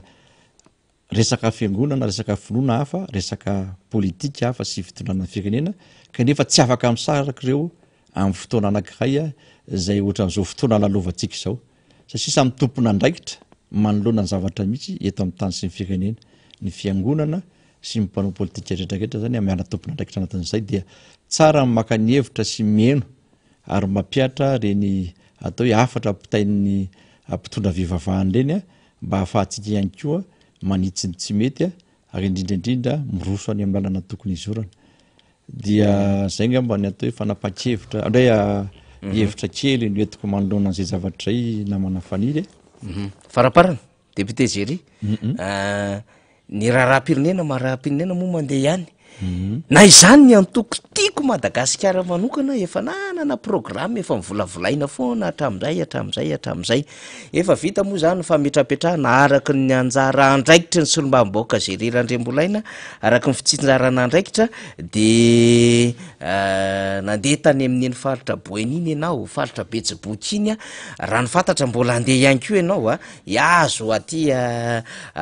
tsy nanana aty araky ny fandaminana mbola iverina ihany koa nefa any am'izany Boeny izany satria tsy maintsy mbola pasohana tsara ny fametrapetrahana ho an'ny raha tokantranony antoko zany zay sy ny andidy manandraikitra ho an'ny fanohanina n'Andriamatoa Marc Ravalomanana fa raha ny andro teo ihany koa de fa mametrapetraka ny any avaradrano ianao zany an'izay KMMR zay satria vita ametraka ny hafa ve ny hojerepotsiny ny any avaradrano araky ny adidy manandraikitra zay ny ampetsoroana ny solomavambahoaka betsaka ny manontany ahoana sy ahoana ny programa député Jerirandremolaina momba ny komity mpanohana Marc Ravalomanana aiza no atonina ahoana ireo ankolafikery avy amina antoko fikambanana maro samihafa ny antoko tiako Madagasikara moa zany iny efa ao an-trano efa mazava ho azy zany fa ho an'ireo ivelan'izay zany député Jery misy nangata-panazavana maro be ary nahatonga an'izany moa ny SMS zay voaraintsika de ararotina maheto anao zany satria ianao no tompona andraikitra voalohany vovonana ediny lohany raha vao miresaka tsika hoe avaratrano ya tsara tokoa no manazava n'izay atao hoe resaka KMMR zay satria ny tena dia nomena andraikitra ary ny solombavambahoaka rehetrarehetra dia nomena an'izay atao hoe faritra ametrahana sy ampijoroana an'ireny komity manohana Marc Ravalomanana na KMMR reny ihany koa dia izay indrindra no natao zany satria izy ireo dia raha ny fivoriana sy ny fandaminana rehetrarehetra ary efa voasorotra mazava tsara ny fomba fametrahana ny KMMR 2023 zay dia efa atao hoe voapetraka moa zany tany amin'ny faritra Boeny tany Betsiboka ihany koa de tany amin'ireo faritany rehetrarehetra zay nametrahany député rehetrarehetra ihany koa dia efa mipetraka avokoa izao zany zao dia miomakomana ny ametraka an'izay KMMR national zay atoatsy mbola hoe lazaina antsika ihany ny daty sy ny toerana aorianan'izay zany dia ametraka ihany am'izay koa ny any amin'ny district misy any tena ary misy moa ireo atao hoe olona zay efa tena manketaeta irotsaka am'izay KMMR zay misy ihany koa ireo fa andehan'olona efa niona teny amin'ny président raha ny avakatra manokana no resahako koa dia ireny zany de misy ihany koa no hafa tatia mbola miroso manantona ny tena hoe zay hiditra anatin'izay membre KMMR 2023 zay dia ndraisina ihany koa izy ireo ary mbola maro ireo olona mbola manantona izany hoe ny KMMR 2023 avakadrano zany de ho atambatra daholo ireo ekipa rehetrarehetra ireo amin'ny fotoana mampety anazy zany mbola iresaka ireo mpitantana sy mpikarakara ihany koa ny tena dia efa mifampiresaka ihany koa zany namana rehetrarehetra fa dia ho avondrona anankiray izy ireo dia eo zany ny fotoana ametrahana ny KMMR avakadrano zay atao hoe komity manohana amin'ny président Marc Ravalomanana rehefa tonga ny fifidianana ka mba tsy tompona amin'io tsika avakadrano dia ho atambatra ireo ekipa rehetrarehetra zay olona rehetrarehetra manantona na tany ambony na taty amin'ny tena na ny ainy amin'ny toerana hafa ihany koa ho avondrona ray zany izy zao ampijoroana sy ananganana zay KMMR 2023 zay amafisiko eto fa ny KMMR 2023 de tsy ohatran'ireo KMMR teo aloha hoe tena hoe mijoro arak'izay eritreritry ny olona rehetrarehetra sy hoe anangana tsirairay ihany fotsiny fa tena misy rafitra mijoro izy io ary misy fifidianana ho atao mihitsy ho an'izay mpitarika sy ho an'le birao de zay tsy ao anatin'le birao sy le mpitarika dia mazava azy fa tena KMMR membre d'office ao anatin'le KMMR izy zany ho azavaitsika amin'ny fotoana mampety azy zay zavatra zay fa zay ngamba mba tsy topotra amin'io tsika rehetrarehetra zay mandefa SMS manontany eto sy eroa mbola ho avy zay fametrahana KMMR eo amin'ny district Navaratrano izay eny député Jery Randremolaina raha ny fandaharam-potoana moa zany mbola tereniny adidy amanandraikitra ho an'ity firenen'ity ianareo solombavamboaka satria efa anomboka ny angaretona zany mbola hiatrika fivoriana hiatrika fandaminana maro samihafa mino zay fa anana fotoana indray ianao amin'ny fotoana manaraka fa etona ny vodena tsy amainga aloha fa adiny kely nitondra ny teny fialatsiny député Alain Tsimazafy ny alatsiny tamintsika izy ny alatsiny satria izay ho le prala mizara dianomby samy zarazarainy andraikitra ho an'ny fitiavan-tanindrazana sy fijoroana ho an'izay hoe vaoaka malagasy zay ny mpiara-mikatrika sy mpiara-mitolona amintsika rehetra dia nandefa ny teny fialatsiny zany député Alain Tsimazafy raha sy tafaraka amintsika fa miaino izy amin'izao fotoana izao any amin'le faritra mahazo réseau fa rehefa tsy mahazo réseau izy dia tsy afaka miaino antsika satria sady mitarika fionana izy no manatanteraka an'izay asa zay dia ametraka ny veloma ho an'ny député Jerry zany tsika omentsika tsodrano izy eto amin'ity plateau fa atsika mbola noy rehefa aveo député ya tena manamafy zay fialantsiny honorable député Alain voafito amin'ity tsikelambadrany reny tena koa ary tena natao tatria amin'ny fiafarany mihitsy le izy elana tsiny satria mety maro reo nametra-panontaniana sy mety hoe nakaizy honorable Alain fa tena manao zay asa zay tokotrany izy ary manao ny asany zay mbola nandreketana aminazy sy ny adidy sy andraikitra any amina toerana ray dia manao zay fialantsiny zay fa eo foana izy ndrapitso lo sura fa hialaka amin'ny angaretona amin'ny latsinainy koa mino fa afa eo ihany koa izy ka dia izay ihany koa no anaovako ny veloma mandrapitafa ho atsika rehetrarehetra amin'ny fotoana manaraka indray fa dia mirary sotoko samotain'Andriamanitra makasitraka ny solombavamboaka Zerirandre Molaintsika dia omentsika lalana satria raha ny tokony izy rehefa tokony ny ala taloloha fa zay moa zany tsy maintsy arindra daholo mifandahara-potoana zava-dehibe nahazotsika n'le hoe fiombonana ny solombavamboaka indray taoriana ny fiombonana ny candidat 2020 dia miovondrona indray zany ny solombavamboaka anatanteraka angaretona lehibe mihitsy zany dia anomboka rapitsolo izy raha makabahana ro fiomanana telo de lasty dia zay le fionandehibe ho an'ny rapito zany solombavamboaka maro be no avy eo ny antsika moa zany efa matetika maneho hevitra eto amintsika fa amin'ny fomba faneho-kevitra hafa indray ny hitondran'izy ireo ny faneho-kevitra ho an'izay rapito zay dia manasa atsika rehetra tsy misy ho ihany fandarana miara-manonja fa tonga dia angaretona zany satria andray izany mivatana ny fahitalavitra sy ny onjam-peo ny MBS dia manaparitaka an'izany any amin'ny sehatra rehetrarehetra zay ahafahana manaparitaka izany ka misy ireo mandray ny MBS zany mazava ho azy raha ny tokony izy dia tokony ara-dalana amintsika ihany koa ny radio Mada moa zany satria efa mpiara-miasa amintsika foana ny radio Mada fa tsy maintsy misy moa zany ny fandaminana amin'izany rehetrarehetra zany dia ho hitantsika io ihany zany le izy fa rapitso zany dia hiaraka anao angaretona zany iresaka iteny ilaza ary ampahafantatra mivoaka ny zava-misy eto amin'ny firenena zany reo solombavamboaka atsika zany sy reo solombavamboaka namana misy ny avy amin'ny antoko politika hafa misy ny avy amin'ny tsy miankiny non affilié zay mandeha rery malio tena misy ihany koa rehefa ny niara-dalana tamin'ny fitondram-panjakana vitanareo nge rapitso hoe maneho hevitra izy reo dia zay le izy hoe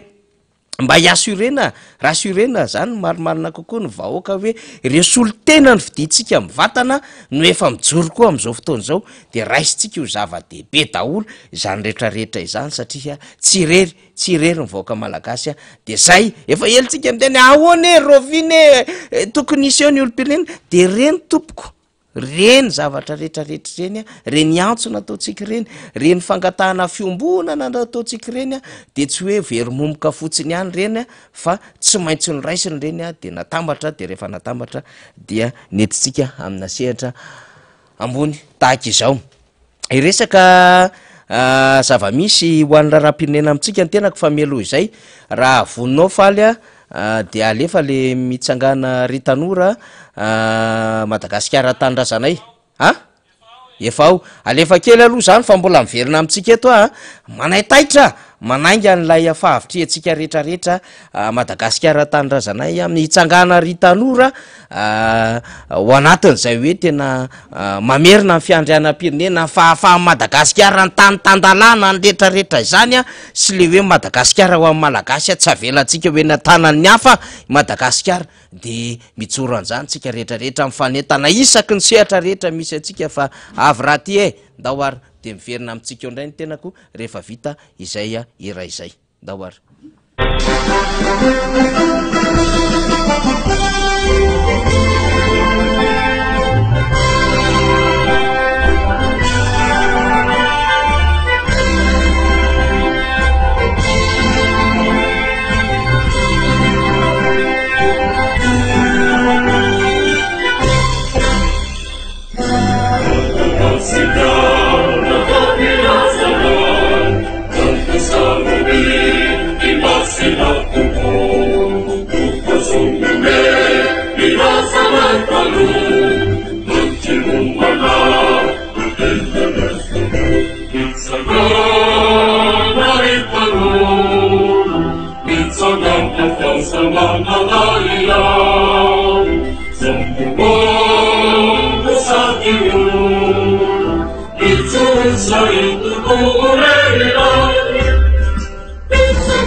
eny are de akasitrana ny teknisiana ambadika eo zany a indrindrandrindra reo teknisiana mianadrara stagiaire zany a maromaro zalahy ao ambadika eo zany a ny fotoana ohatran'izao opportunité hankio zany mba ampitana fahaizana andreo zandry kely maro samihafa de akasitrana zalahy mba mikofokofoka mafy ao ambadika eo zany manao ny régie sy ny rehetrarehetra sady miara mifanetana amintsika eto mety tsy hitanareo fa ao ambadika ny sary sy ny feo fa akasitrana ny anarana moa mbola tonony eto any rehefa misy ny fotoana fa maromaro izy ao zany lahy sy vavy eny atsasakadiny nde ho resahantsika ny zava-misy satria misy zavatra mampime mako zany le mampime zany zao de hoe rehefa nandeha ny vaovao tamin'ny fanaren'andro iny a ny aona tamin'ny PNUD ny aona tamin'ireo firenena samihafa zay manana masovo eto Madagasikara reo vondrony candidat izy 12 mirala izy ty zany de tena hoe 12 amin'ny 13 no mirahina de mianahany io zany le ray na de zany fotsiny arange zany a sambany teo amin'ny tantarany Madagasikara nisy zany de mba tonga vasaina ihany mba eritrereto ihany amin'ny hoe sao de mba tokony mba mandindinika ary tsika hoe misy zavatra tsy ara-dalàna sy tsy mety koa nataontsika fa mbola ohatrany mampiseho endrika ety ivelany hoe zay nge mafy be de zao ny zavatra aseho andrareo zay le nampime anaty eo satria nandeha tany mandoto tany ony de nandeha tany itasy tany ony de mampiseho endrika le mpiaradia le fitotram-panjakana fa ireo io mbola miseho mafy tsara mihitsy mbola mirafidrafitra ny tedikady de hoe mizara moto mbola mametoky isan-karazany aminatin'le fandrefesana tany samihafa ny karatany ny resaka titravera mandendeha any ambadika any ny adevitra momba an'izany de eo mbola miresadresaka ny aminy hoe de vonona nge ny fitotram-panjakana hiatrika fifidianany sady manao loko volomboasary any zareo amin'io dia manao fifampiresahana eny amin'ny ambaratonga andrafitra zay misy na io distrika na commune zany akoatrizay de novoizina ihany koa satria nandeha le adevitra hoe natsahatra aloha anankiray aloha zany ny edona nandeha tamin'ny 5 volana septambra de tonga de vita tanteraka le ACC teo anatrehan'ilay zavatra nieritreretiny saika atao le hoe atele erahana amin'ny candidat. Le filohan'ny ACC 14 septambra mbola nanizingizina amin'ny hoe de tsy maintsy mandray le atele na firy ny candidat ho avy eo. Fa rehefa tonga ny apitson'iny tsisy le izy tsy raikitra. Zany efa entina ilazany zany fa bloqué. Tsy le hoe le resaka adevitra hoentin'le filohan'ny ACC zany mahabata an'le izy fa zao le firaisankina le candidat miresaka eo anivon'ny Nations Unies na amin'ny PNUD ny amin'ny hoe zao ny zavatra tsy mahapety an'io fifidianana io, reto daholo ny fanitsahan-dalàna nataon'le fitondram-panjakana ary misy candidat ray am'ireo zay tsy mahafehy fepetra. Ny adevitra anie de zao hoe tsy resaka hoe fatahorana candidat ray, tsy an'le adevitra fa adevitra tsotra ny am'le hoe tsy nahafehy fepetra ity candidat anankiray ity. Ary tena tsy tokony ho ekena, tsy tokony le feriny zany satria tsy nahafehy fepetra zay takiny lalàna mihitsy. De eto ny adevitra fa naninona moa misy candidat hafa zay nahitsana tao anatin'izay hoe sélection na dossier zay. De mazava ho azy raha mipetraka amin'ny toeran'ny ACC tsika ary raha isika ihany koa fa nazava-kevitry ny filohan'ny ACC de hoe mijery zay raha ohatra ka feno ny dossier na tsy feno. Rehefa tsy mahafeno moa zany de nahitsana. Fa eo am'le hoe filazana le hoe feno le fepetra certificat de nationalité tokony nanaovana fanadihadiana satria efa ambolana maro no nahafantatra an'izany fivoaham-baovao zany ny teo anivon'ny fitsarana avy lalam-pandrena ka tokony ametraka zany amin'ny alalan'ny fahefana feno tanteraka plénitude de compétenceny ny amin'ny hoe inona ny lafi-panadihadiana ilaina ataotsika mba hahafantarina tokoa ny amin'ny hoe ara-dalàna ve ny certificat de nationalité an'ity candidat anankiray ity. De reto misy fitoriana requête nataony ny vondrona toko politika samihafa, nataony reto mpilatsaka hovidiana reto ihany koa. Ka sao de mba azotsika dinihana tsara ihany zany ampifandraisina amin'ity vaovao mivoaka ity momba n'ilay fivoahana sy fivadiana zompirnena nataon'ilay candidat anankiray ity. Zany tena asa lehibe ataon'ny fitsarana avy momba lalam-pandrena satria zay ny fahefana nomeny lalàna azy hanadiady an'ireo antota-taratasy versena eo anivon'ny fitsarana avy momba lalam-pandrena ireo piesy marobe zay takiny misy 520 mba ialana am'le hoe voalohany indrindra aloha antota-taratasy sandoka mety ho tonga any amin'izy ireo de tsy maintsy anaovana fanadiadiana. Mba ialana ihany koa lay isiny ny adevitra rehetrarehetra teraka ao arininy zay fandraisana ndraikitr'izy ireo zay satria aza tonoina fanapahana avy no ahafahana mamoaka izany fanapahan-kevitra raisin'ny ACC zany. Ka raha moka avy izy ireo de tsy hoe soratsoratana fotsiny ny considérant marobe ao anatin'izany avy zany amin'ny alalan'ny forme sy ny fond fa tsy maintsy misy fanadihadiana lalina ahafahana zany mitsonga ny amin'ny hoe marina ve ity adevitra ity de mampiasa ny fahefany nomen'ny lalàna azy ny ACC ka azo ny atao ny manontany eny anivon'ny fitsarana mbaratonga voalohany mifampiresaka am'izany fitsarana izany hoe mba hitondrao fanadihadiana ity raha ity satria ity zavatra ity de anisany miteraka ayasy mahabe adevitra eto amin'ny firenena. Raha izany zavatra zany nataon'ny fitsarana avy momba lalam-pandrena fa tsy nialakalana ndraikitra izy de veritsika zany fa voadio zao adevitra zao. Fa mivaly teny moa zany de ny amin'ny hoe tsy anjaranay manadiady momba ny certificat de nationalité de gagy ianao. Antota-taratasy nge no adiadina e araky ny voatondrony lalàna e. Dikan'izay mampiasa ny fahefana rehetrarehetra nomeny lalàna azy izy mba ahazona mikarika fanadihadiana. Fa rehefa ohatran'izay mifandehan'le raharaha zany de zao mialangalana lay fitsarana avy momba ny lalam-pandrena ka tsy fandotona mihitsy ny dikan'izany fa fitondrana am'izay petra-kevitra rehetrarehetra tokony nirosony ny fitsarana avy momba lalam-pandrena mba hampazava nyity raharaha ty. Zay no anakaramany vahoaka malagasy ny ACC. Tsisy antony zany ipetrahan'ny ACC eo zay anakaramany vahoaka malagasy ny ACC andohavana ny vola ao anatin'ny loi de finance isambolana isa taona azafady indrindra loi de finance sy anaovana fantsiny isaky ny enim-bolana loi de finance rectificative ao anatin'ny teti-bolam-panjakana vola mivaoka malagasy io dikan'izany ny adevitra de mendrika hahafantatra ny adevitra amin'izany vaoaka malagasy fa fanaovana tsinitsinina ihany zany amin'ny akabeany ny adevitra zay mandeha am'izao fotoana zao indrindra ny vaoaka malagasy satria izy no angatahana amin'ny fahasivy vola novambra ny heviny amin'ny alalany latsabato mivatana ka ilantsika zany ny adevitra ny amin'io tsy fantotono zany tompoko ny androm-panjakana fa fampieritrretana ihany ny amin'ny hoe misy andraikitra zay a tsy noraisy no zava-dehibe tao na noninona ny dikaina tao anatin'izay a efa nandehibe efa mbolana maro zay ka tsy tika teto Madagasikara ihany no resaka certificat de nationalité na naturalisation ny Yahya Rajoelina tsy isika teto ihany fa nresaka izany any ko ny teo amin'ny sehatra iraisam-pirenena dikan'izany efa tokony mailo ny teo anivon'ny fitsarana avy momba lalam-pandrenana zany adevitra zany saingy mo de hoe tsy anjarany zareo le izy de eo le ahatongavany adevitritsika hafahafa ihany raha ohatra ka nandefitra an'izany raharay izany ny ACC de ataoko nandefitra mihitsiny satria ohatry ny sao de manahirina le izy le tsy ny raharaha satria matoa zany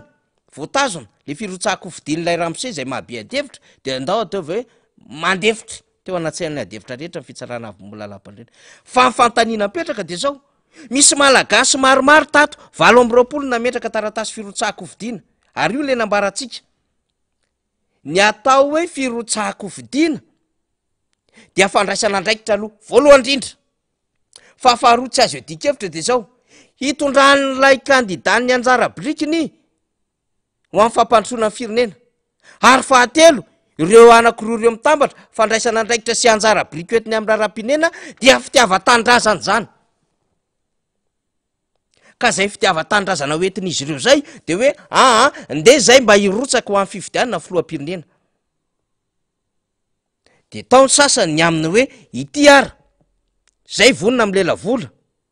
200 millions d'ariary fa tena sura ve fa andeha le fifidianana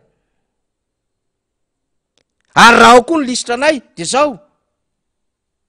arotsakainy vola ao ndray sasany nametraka ny aminy hoe tsy ara-dalàna io 200 millions d'ariary io fa ty ny sekina 50 millions d'ariary ao sasany mety hoe tsy voatolotry ny antoko politika fa mety misy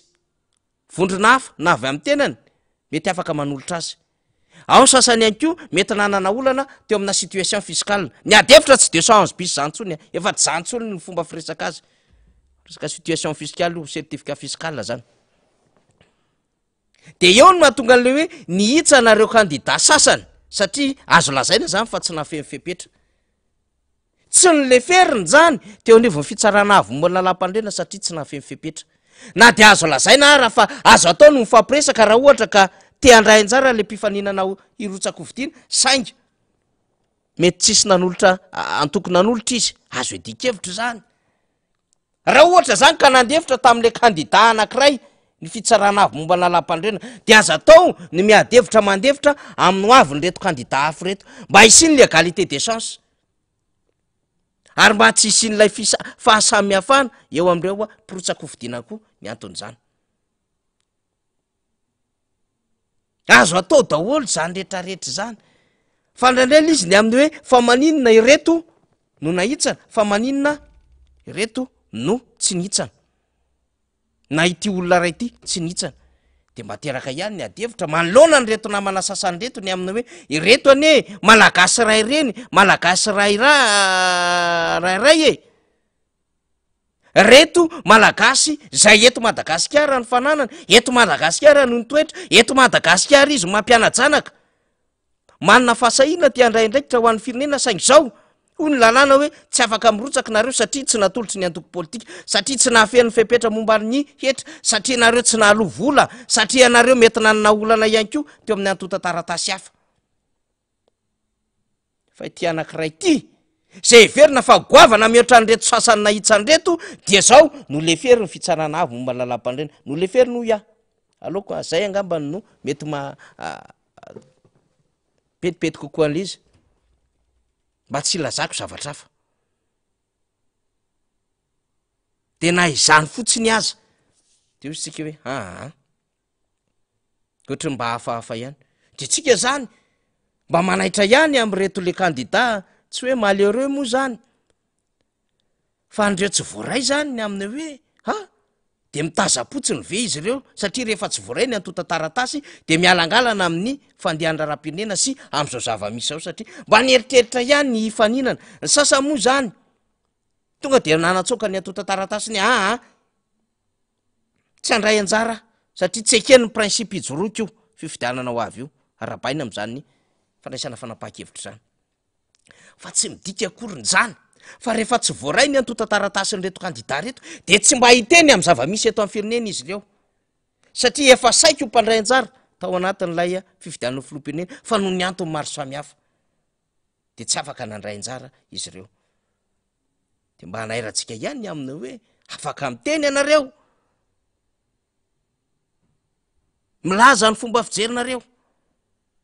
satria efa saiko mpandray anjara ianareo am'izao zava-misy zao raha iny fa faharoa de zao rehefa nandeha hoy le kandida de ny anatina teny amy sehatra samy hafa teny de rehefa nanatina teny amy sehatra samy hafa teny reo kandida de tonga teny anivon'ny firaisambe iraisam-pirenena zao aloha ny zavatra tsara mariana samy hafa mihitsy ny adevitra momba n'le hoe tsy nafeny fepetra hahafahana am'rotsakofidina am'le resaka zopirenena le kandida anankiray satria izy naka le naturalisation nanao demande izy fangatahana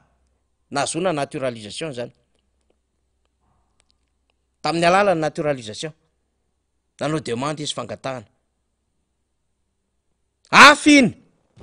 fa hafa le am'le hoe lasa le kandida manantona ny sehatra iraisam-pirenena satria ny sehatra iraisam-pirenena de manana andraikitra anatin'ny fifidianana misy apport teknika hoetiny misy apport financier hoetiny zany hoe misy tatsoroka ara-teknika misy tatsoroka ara-bola hoetiny reo a PTF na partenaire technique et financier amin'ny Madagasikara ohatra fotsiny ny atele zay saika natao niaraka tamin'ny kandida sy ny ACC tamin'ny fahadimy ambin'ny folo volana septambra tsy maintsy ifampiresahana zany kiza moa ny kandida iresaka amin'ny ACC eo ko ny kandida ara tsy manaiky an'le zava-misy ara-pifidianana zay nataon'ilay ACC ny valide am'le olona tsy tokony validena zany hoe nakatoa am'le kandida tsy tokony nakatoavina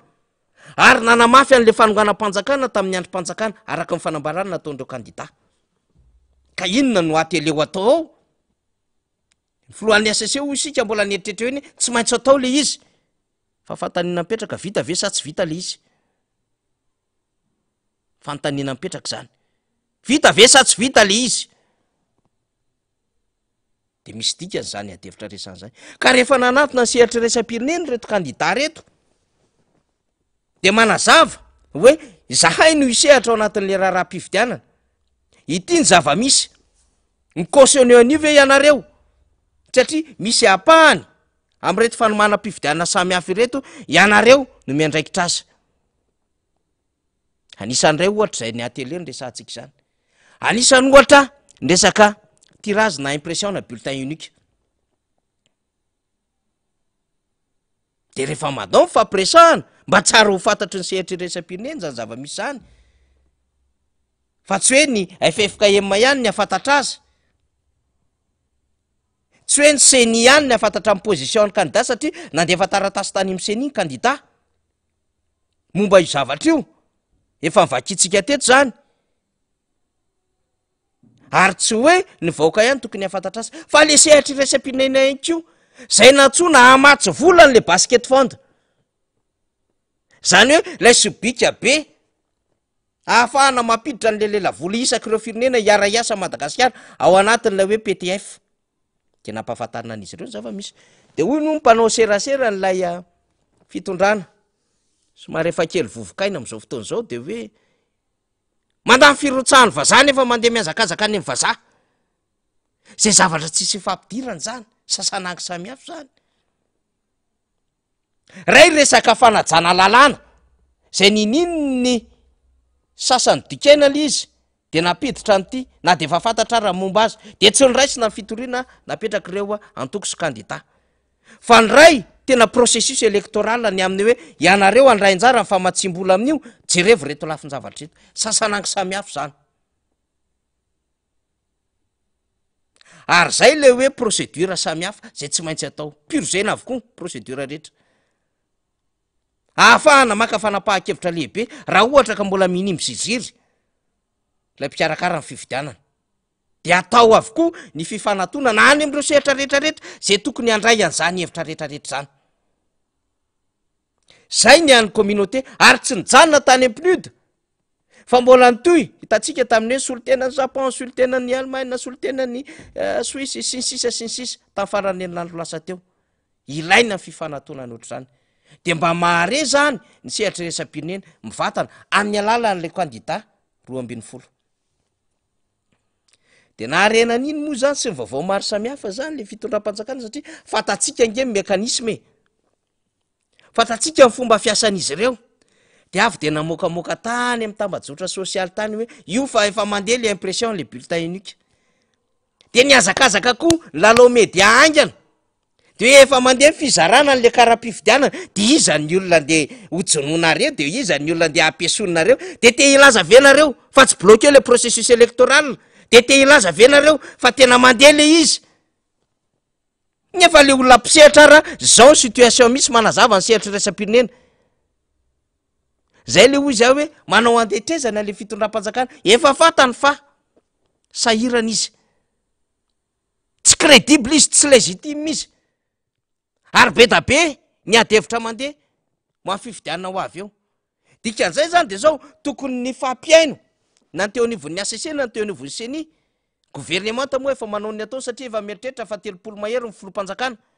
de manao zay daniny kibony de mieritreritra fa azo ny fahefana eo an-tanany zay angariany ny anterimeram-pirenena satria efa nazerany ny anterimeram-pirenena dan ao anatin'izany le solombaboaka mpiaradia amin'ny fitondram-panjakana reo le miaro an'le gouvernemanta sy le fanjakana am'izao fotoana zao nanao sonia an'le motion de censure tamin'ny 7 décembre 2022 de miarona am'izao fotoana zao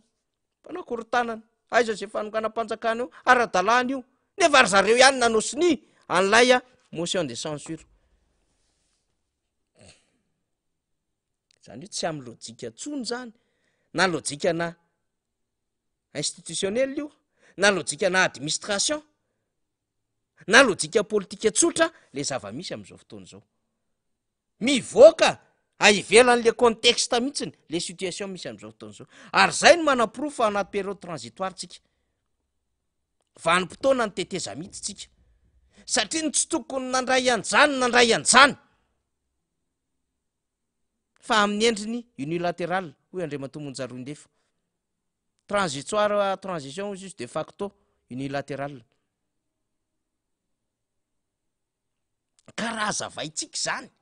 hoe na inona fetsiketsehanareo izay de miasa anolotra motoery efa mivany lelany rehetra am'izao fotoana zao mbola maro be ny be ny tanàna no fanambarana satria teo manko mbola natatahotra de tsy maintsy teritereny tsy maintsy miakatra fanao fanambarana any tsy maintsy miakatra fa raha tsy zany miongotra ny tanànareo ny moto ny sasany moa ampiororona amin'ny antota-taratasy ny rehetrarehetra de tonga lehibe ny tanànako mbola manana fahefana ny sasanyko kely reo anatrehan'ny fahefan'ny sasany fa rehefa zao afaka amin'ny fahefan'ny sasany mandeha le adevitra manameloka daholo ny rehetra ary zay le mahazava-dehibe ny fanambarana satria reny de raisina ho action zay koa manko azavaina mivoaka ny atao hoe action fijoroana fanaovana asy fanatanterahany-javatra de tsy ny eny akanja tompoko tsy voatery ny eny akanja fa niendrika fanambarana fanameloana de efa action zany satria tsy miraitsy kombakomba miteny manaitra mampahafantatra action avokoa zany rehetrarehetra zany miseho amin'ny endriny maro ny action fa tsy leheritreretina hoe tsy maintsy ery akanja dingana rehetra mbola misy lalovana vo tonga amina toerana anankiray ka tsika raha miresaka an'izany de azavaitsika tsara mihitsy fa avahantsika tsara ohatran'izay mihitsy le izy mba hampitovy fomba fijery ny zava-misy eto amin'ny firenena hoe voamaika miditra mamato tena le fitondram-panjakana na ampiseho sarina bulletin unique fireo ary ianao mbola adevitra zany na ampiseho sary eo de mizara karaha-pifidiana anjay karaha-pifidianana tadiaviny rehetra misy sary mbola adevitra zany adevitra zany fa tsy midiko zany fa vonina say atrika an'izany nareo anatin'ny fitondram-panjakana ary na nareo ao ary fa zao sahirana mitady an'le argument sahirana mitady an'le famonoana afo de zay mba kendra tandrifindrifiny sainy teo hoe avoay aingana sarina bulletin unique aloha mamoatsika ohatra nefa mandeha le impression zany hovaliny ny fanatonany le kandidata any am-PNUD sy ny Union européenne iny avoay aingana ny atsika de tonga de avoay koa le karaha-pifidiana de mandeha zany le izy fa tsy mahafoana ny adevitra fanonganam-panjakana zany tsy mahafoana ny adevitra zany ny tsy nanomezana fahefana filohan'ny antenimerandolona tsy mahafoana ny adevitra zany ny amin'ny olona zay tsy mahafemifepetraka tsy tokony hirotsaka ao anatin'le fifidianana 9 novembre 2023 sy 20 décembre 2023 raha izy zany deuxième tour premier tour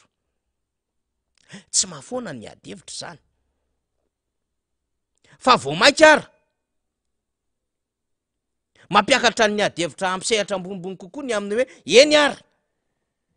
misy ampahan'olona mbola te andrisika ihany mifonsa efa hitanao fa io le antsana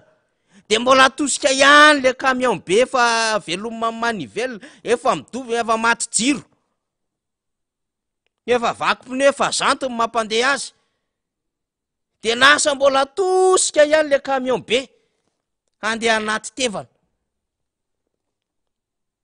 tsy fantatry hoe iza manao ny resaka stratégie politique moa an'le fitondram-panjakana fa zareo moa miseho mahay be de hoy iada zay tamin'izao mahay efa tafatsangana nitarika stratégie de mieritreritra fa zao zany ny stratégiany zao stratégie mandeha makany amin'ny état de non droit zao stratégie manonga-panjakana ao anaty fanjakana zao stratégie manariasina ny institution ny androm-panjakana eto Madagasikara zao ary miezaka mampangina ny vava mivoaka malagasy zao ve ny eritreretinareo fa tena hoe olona mahay stratégie manao an'izao tsy stratégie zao amitsika tsy stratégie zao zay ny tena antsika fantatsika ny fomba fiasan'ireo olonareo anefitsika am'ty sombony vidéo kely amina seconde ty faly hoy izy lay faneho-kevitra le mpanohana fitondram-panjakana hoe tsy manaiky korotany zay aza lotona ny androm-panjakana tsy mila teteza mite ok zay fitondrana ny vaoka an-dalambe sy ny sisa tyo zay hoe re olona aza mba materitreritra fizamono na mpianatra ny olona nandroba teto ka nahatonga ny alatsinainy mainty ny 9 janoary fizamono na mpianatra ny olona ny akatapa ka ny niniditra tany am'izao ndroza ary nisina faty olona marobe ary iza moa na mpianatra ny miaramila haka fahefana ary indrindrandrindra nanao fietsika nanahirana tamina miaramila amina grady ambony teny amin'ny episcopa hatramina ray aman-drem-piangonana sy diplomaty vahiny izany nampianatra an'izany teto izany nametraka ny culture tam'izany teto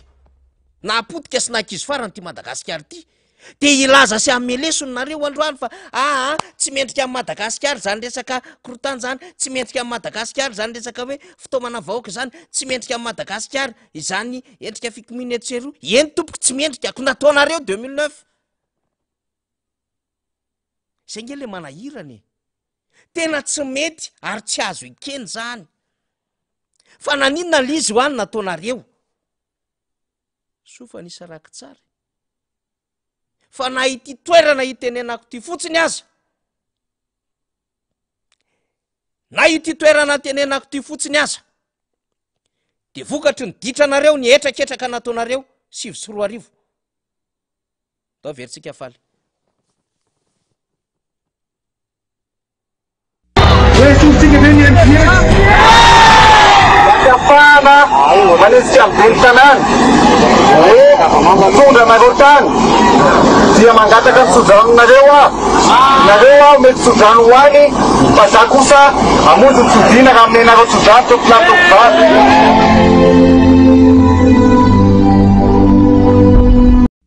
Yesusika veny afahana manisika amin'ny ben'ny tanàna hoe tondra nareo tany dia mangataka ny sodranonareo nareo mety sodrano hoany fa za kosa amonjy ny sodinaka amin'ny nareo sodrano tokolatokivavy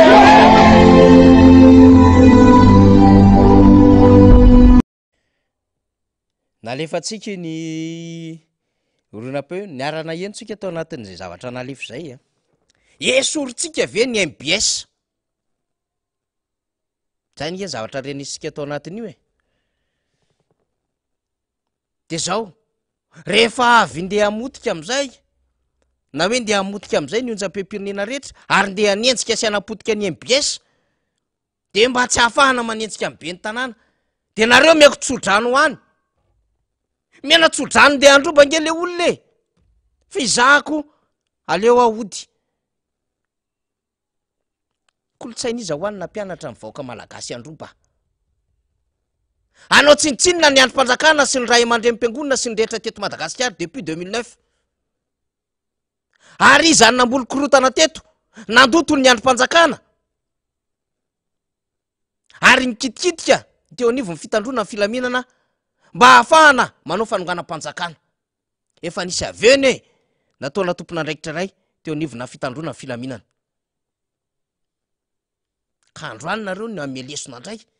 tsy mendrika ho an'ny vaoaka malagasy ny korotana tsy mendrika amin'ny vaoaka malagasy ny fidinina an-dalambe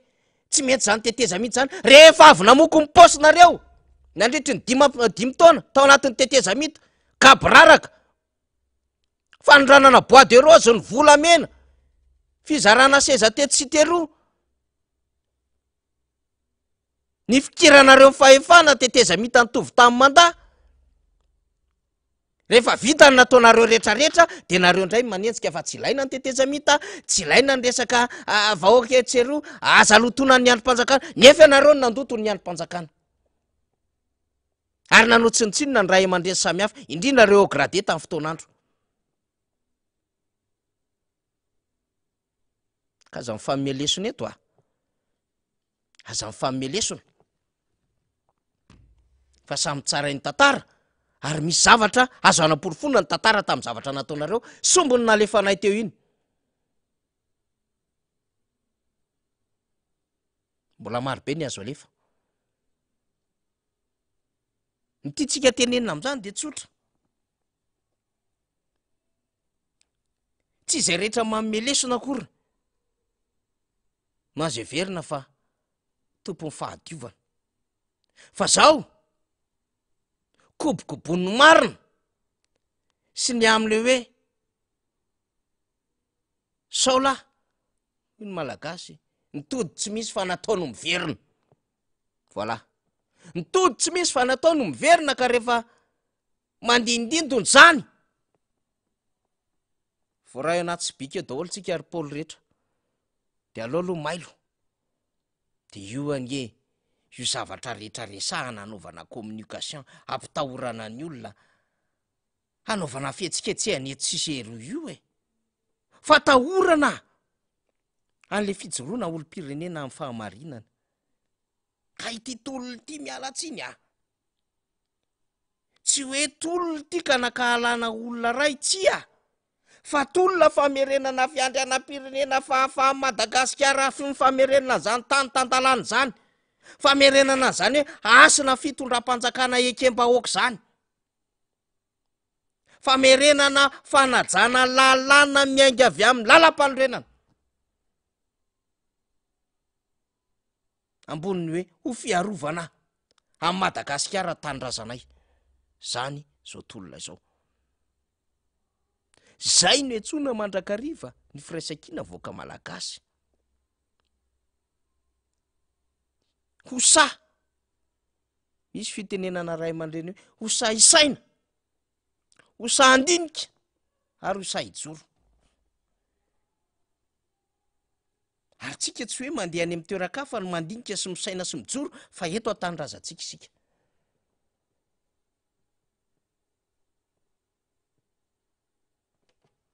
feny de zao mandeha fanomanana ny fifidianana mivonona am'izany ny kandita rehefa nampiseho fahavononana fa raha mbola misy koa ny ady atao tsy isinjany fifidianana mangarary zany fa nitsahan-dalana samy hafa tsy isinjany fifidianana hoekeny rehetra izany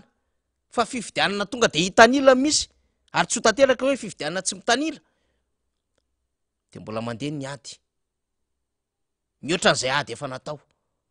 fa mbola mandeha ihany koa ny ady hamerenana an'izany fiandrianam-pirenena zany toy izy antsika ny adevitra aorianany rapitso satria rapitso moa zany efa nambara fa angaredona andray izany isika miato mifandarantsika miakina fandaminana rapitso ndray raha ny tokony izy iverintsika larby rehefa tavaverintsika larby mitondray ny adevitsika azotsika antoka fa hiaraka ny tonton mototsika sy depute fetra raha lamizafombololona de ho hitantsika eo indray ny fivoarany raha maro samihafa etona zany tsika marana antsika azy de mitondra ny fakahirezana ny ranabavy randretsotsi Sylvia fotsitsotsy fantatra fa mbola miatrika fanadidina samihafa sy ny fiatrehana ny inenivon'ny fampanoavana izy de akaherezitsika ho antsotsy sy ny namany sy ny fianakaviana mahereza ranabavy ho tsaron'ny tantara ny ezaka rehetra nataonao ho an'ity Madagasikara ty ny tolona nataonao ranabavy ho an'ity Madagasikara ty mahereza mbola maro e namana any akaherezitsika niny donia nosy Belleville any akaherezitsika biariny Irina Marcelin akaherezitsika Mairlanto Manandafy akaherezitsika Roli Mercia akaherezitsika Berija akaherezitsika mbola Rajona akaherezitsika Stanley mbola ny amponjany zao fotoana zao reo namana maro be zay voafonja tsy aradrary noho ny fiarovana sy fametrahana an'izany hoe ho avy ny taranaka zany de ho akaherezitsika izy ireo marana atsika azy hira Madagasikara tanindrazanay miantso atsika tanora isaina sy andinika izany makasetraka tompolahy makatelina tompovavy ho amin'ny manaraka indray.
It's a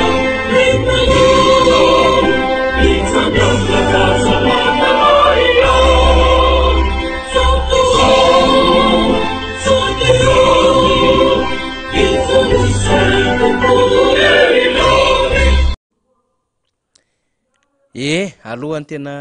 generika famaranana dia ity zany ny fampahafantarana ny amin'ny angaredona raha pitso talata 7 septambra 2024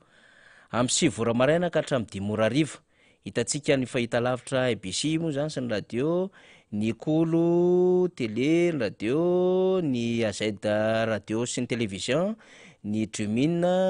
ny Top radio, ny MBS andray izany zany de izao hitantsika zao efa miparitaka any amin'ny tambazotra sosialy dia azotsika aparitaka izany ity vision ity zany mba ho hitany rehetra iny anivony tambazotra sosialy ary anasanantsika rehetra anaraka manomboka amin'ny 7 maraina ka hatramin'ny 5 izany fandarana angaredona izany sady anko fijoroana ka reo solombavam-bahoaka ny Madagasikara avy amina vondrona maro samihafa no andray anjara fitenenana amin'izany angaredona zany manana ny apaha-potoana ny araka mifandamina zay efa nataon'izy ireo fa dia zao hitantsika zao hanasana ny rehetra zany hanaraka izany ampahafantarina aiza toerana misy azy ireo zany eto Madagasikara na any ivelany satria dia betsaka ny vaovao ho zarain'ireo solombavam-bahoaka amin'ity angaredona ity zay zany ny tena famaranana fandarana fa dia makasitraka antsika rehetra tompo lahy sy tompo vavy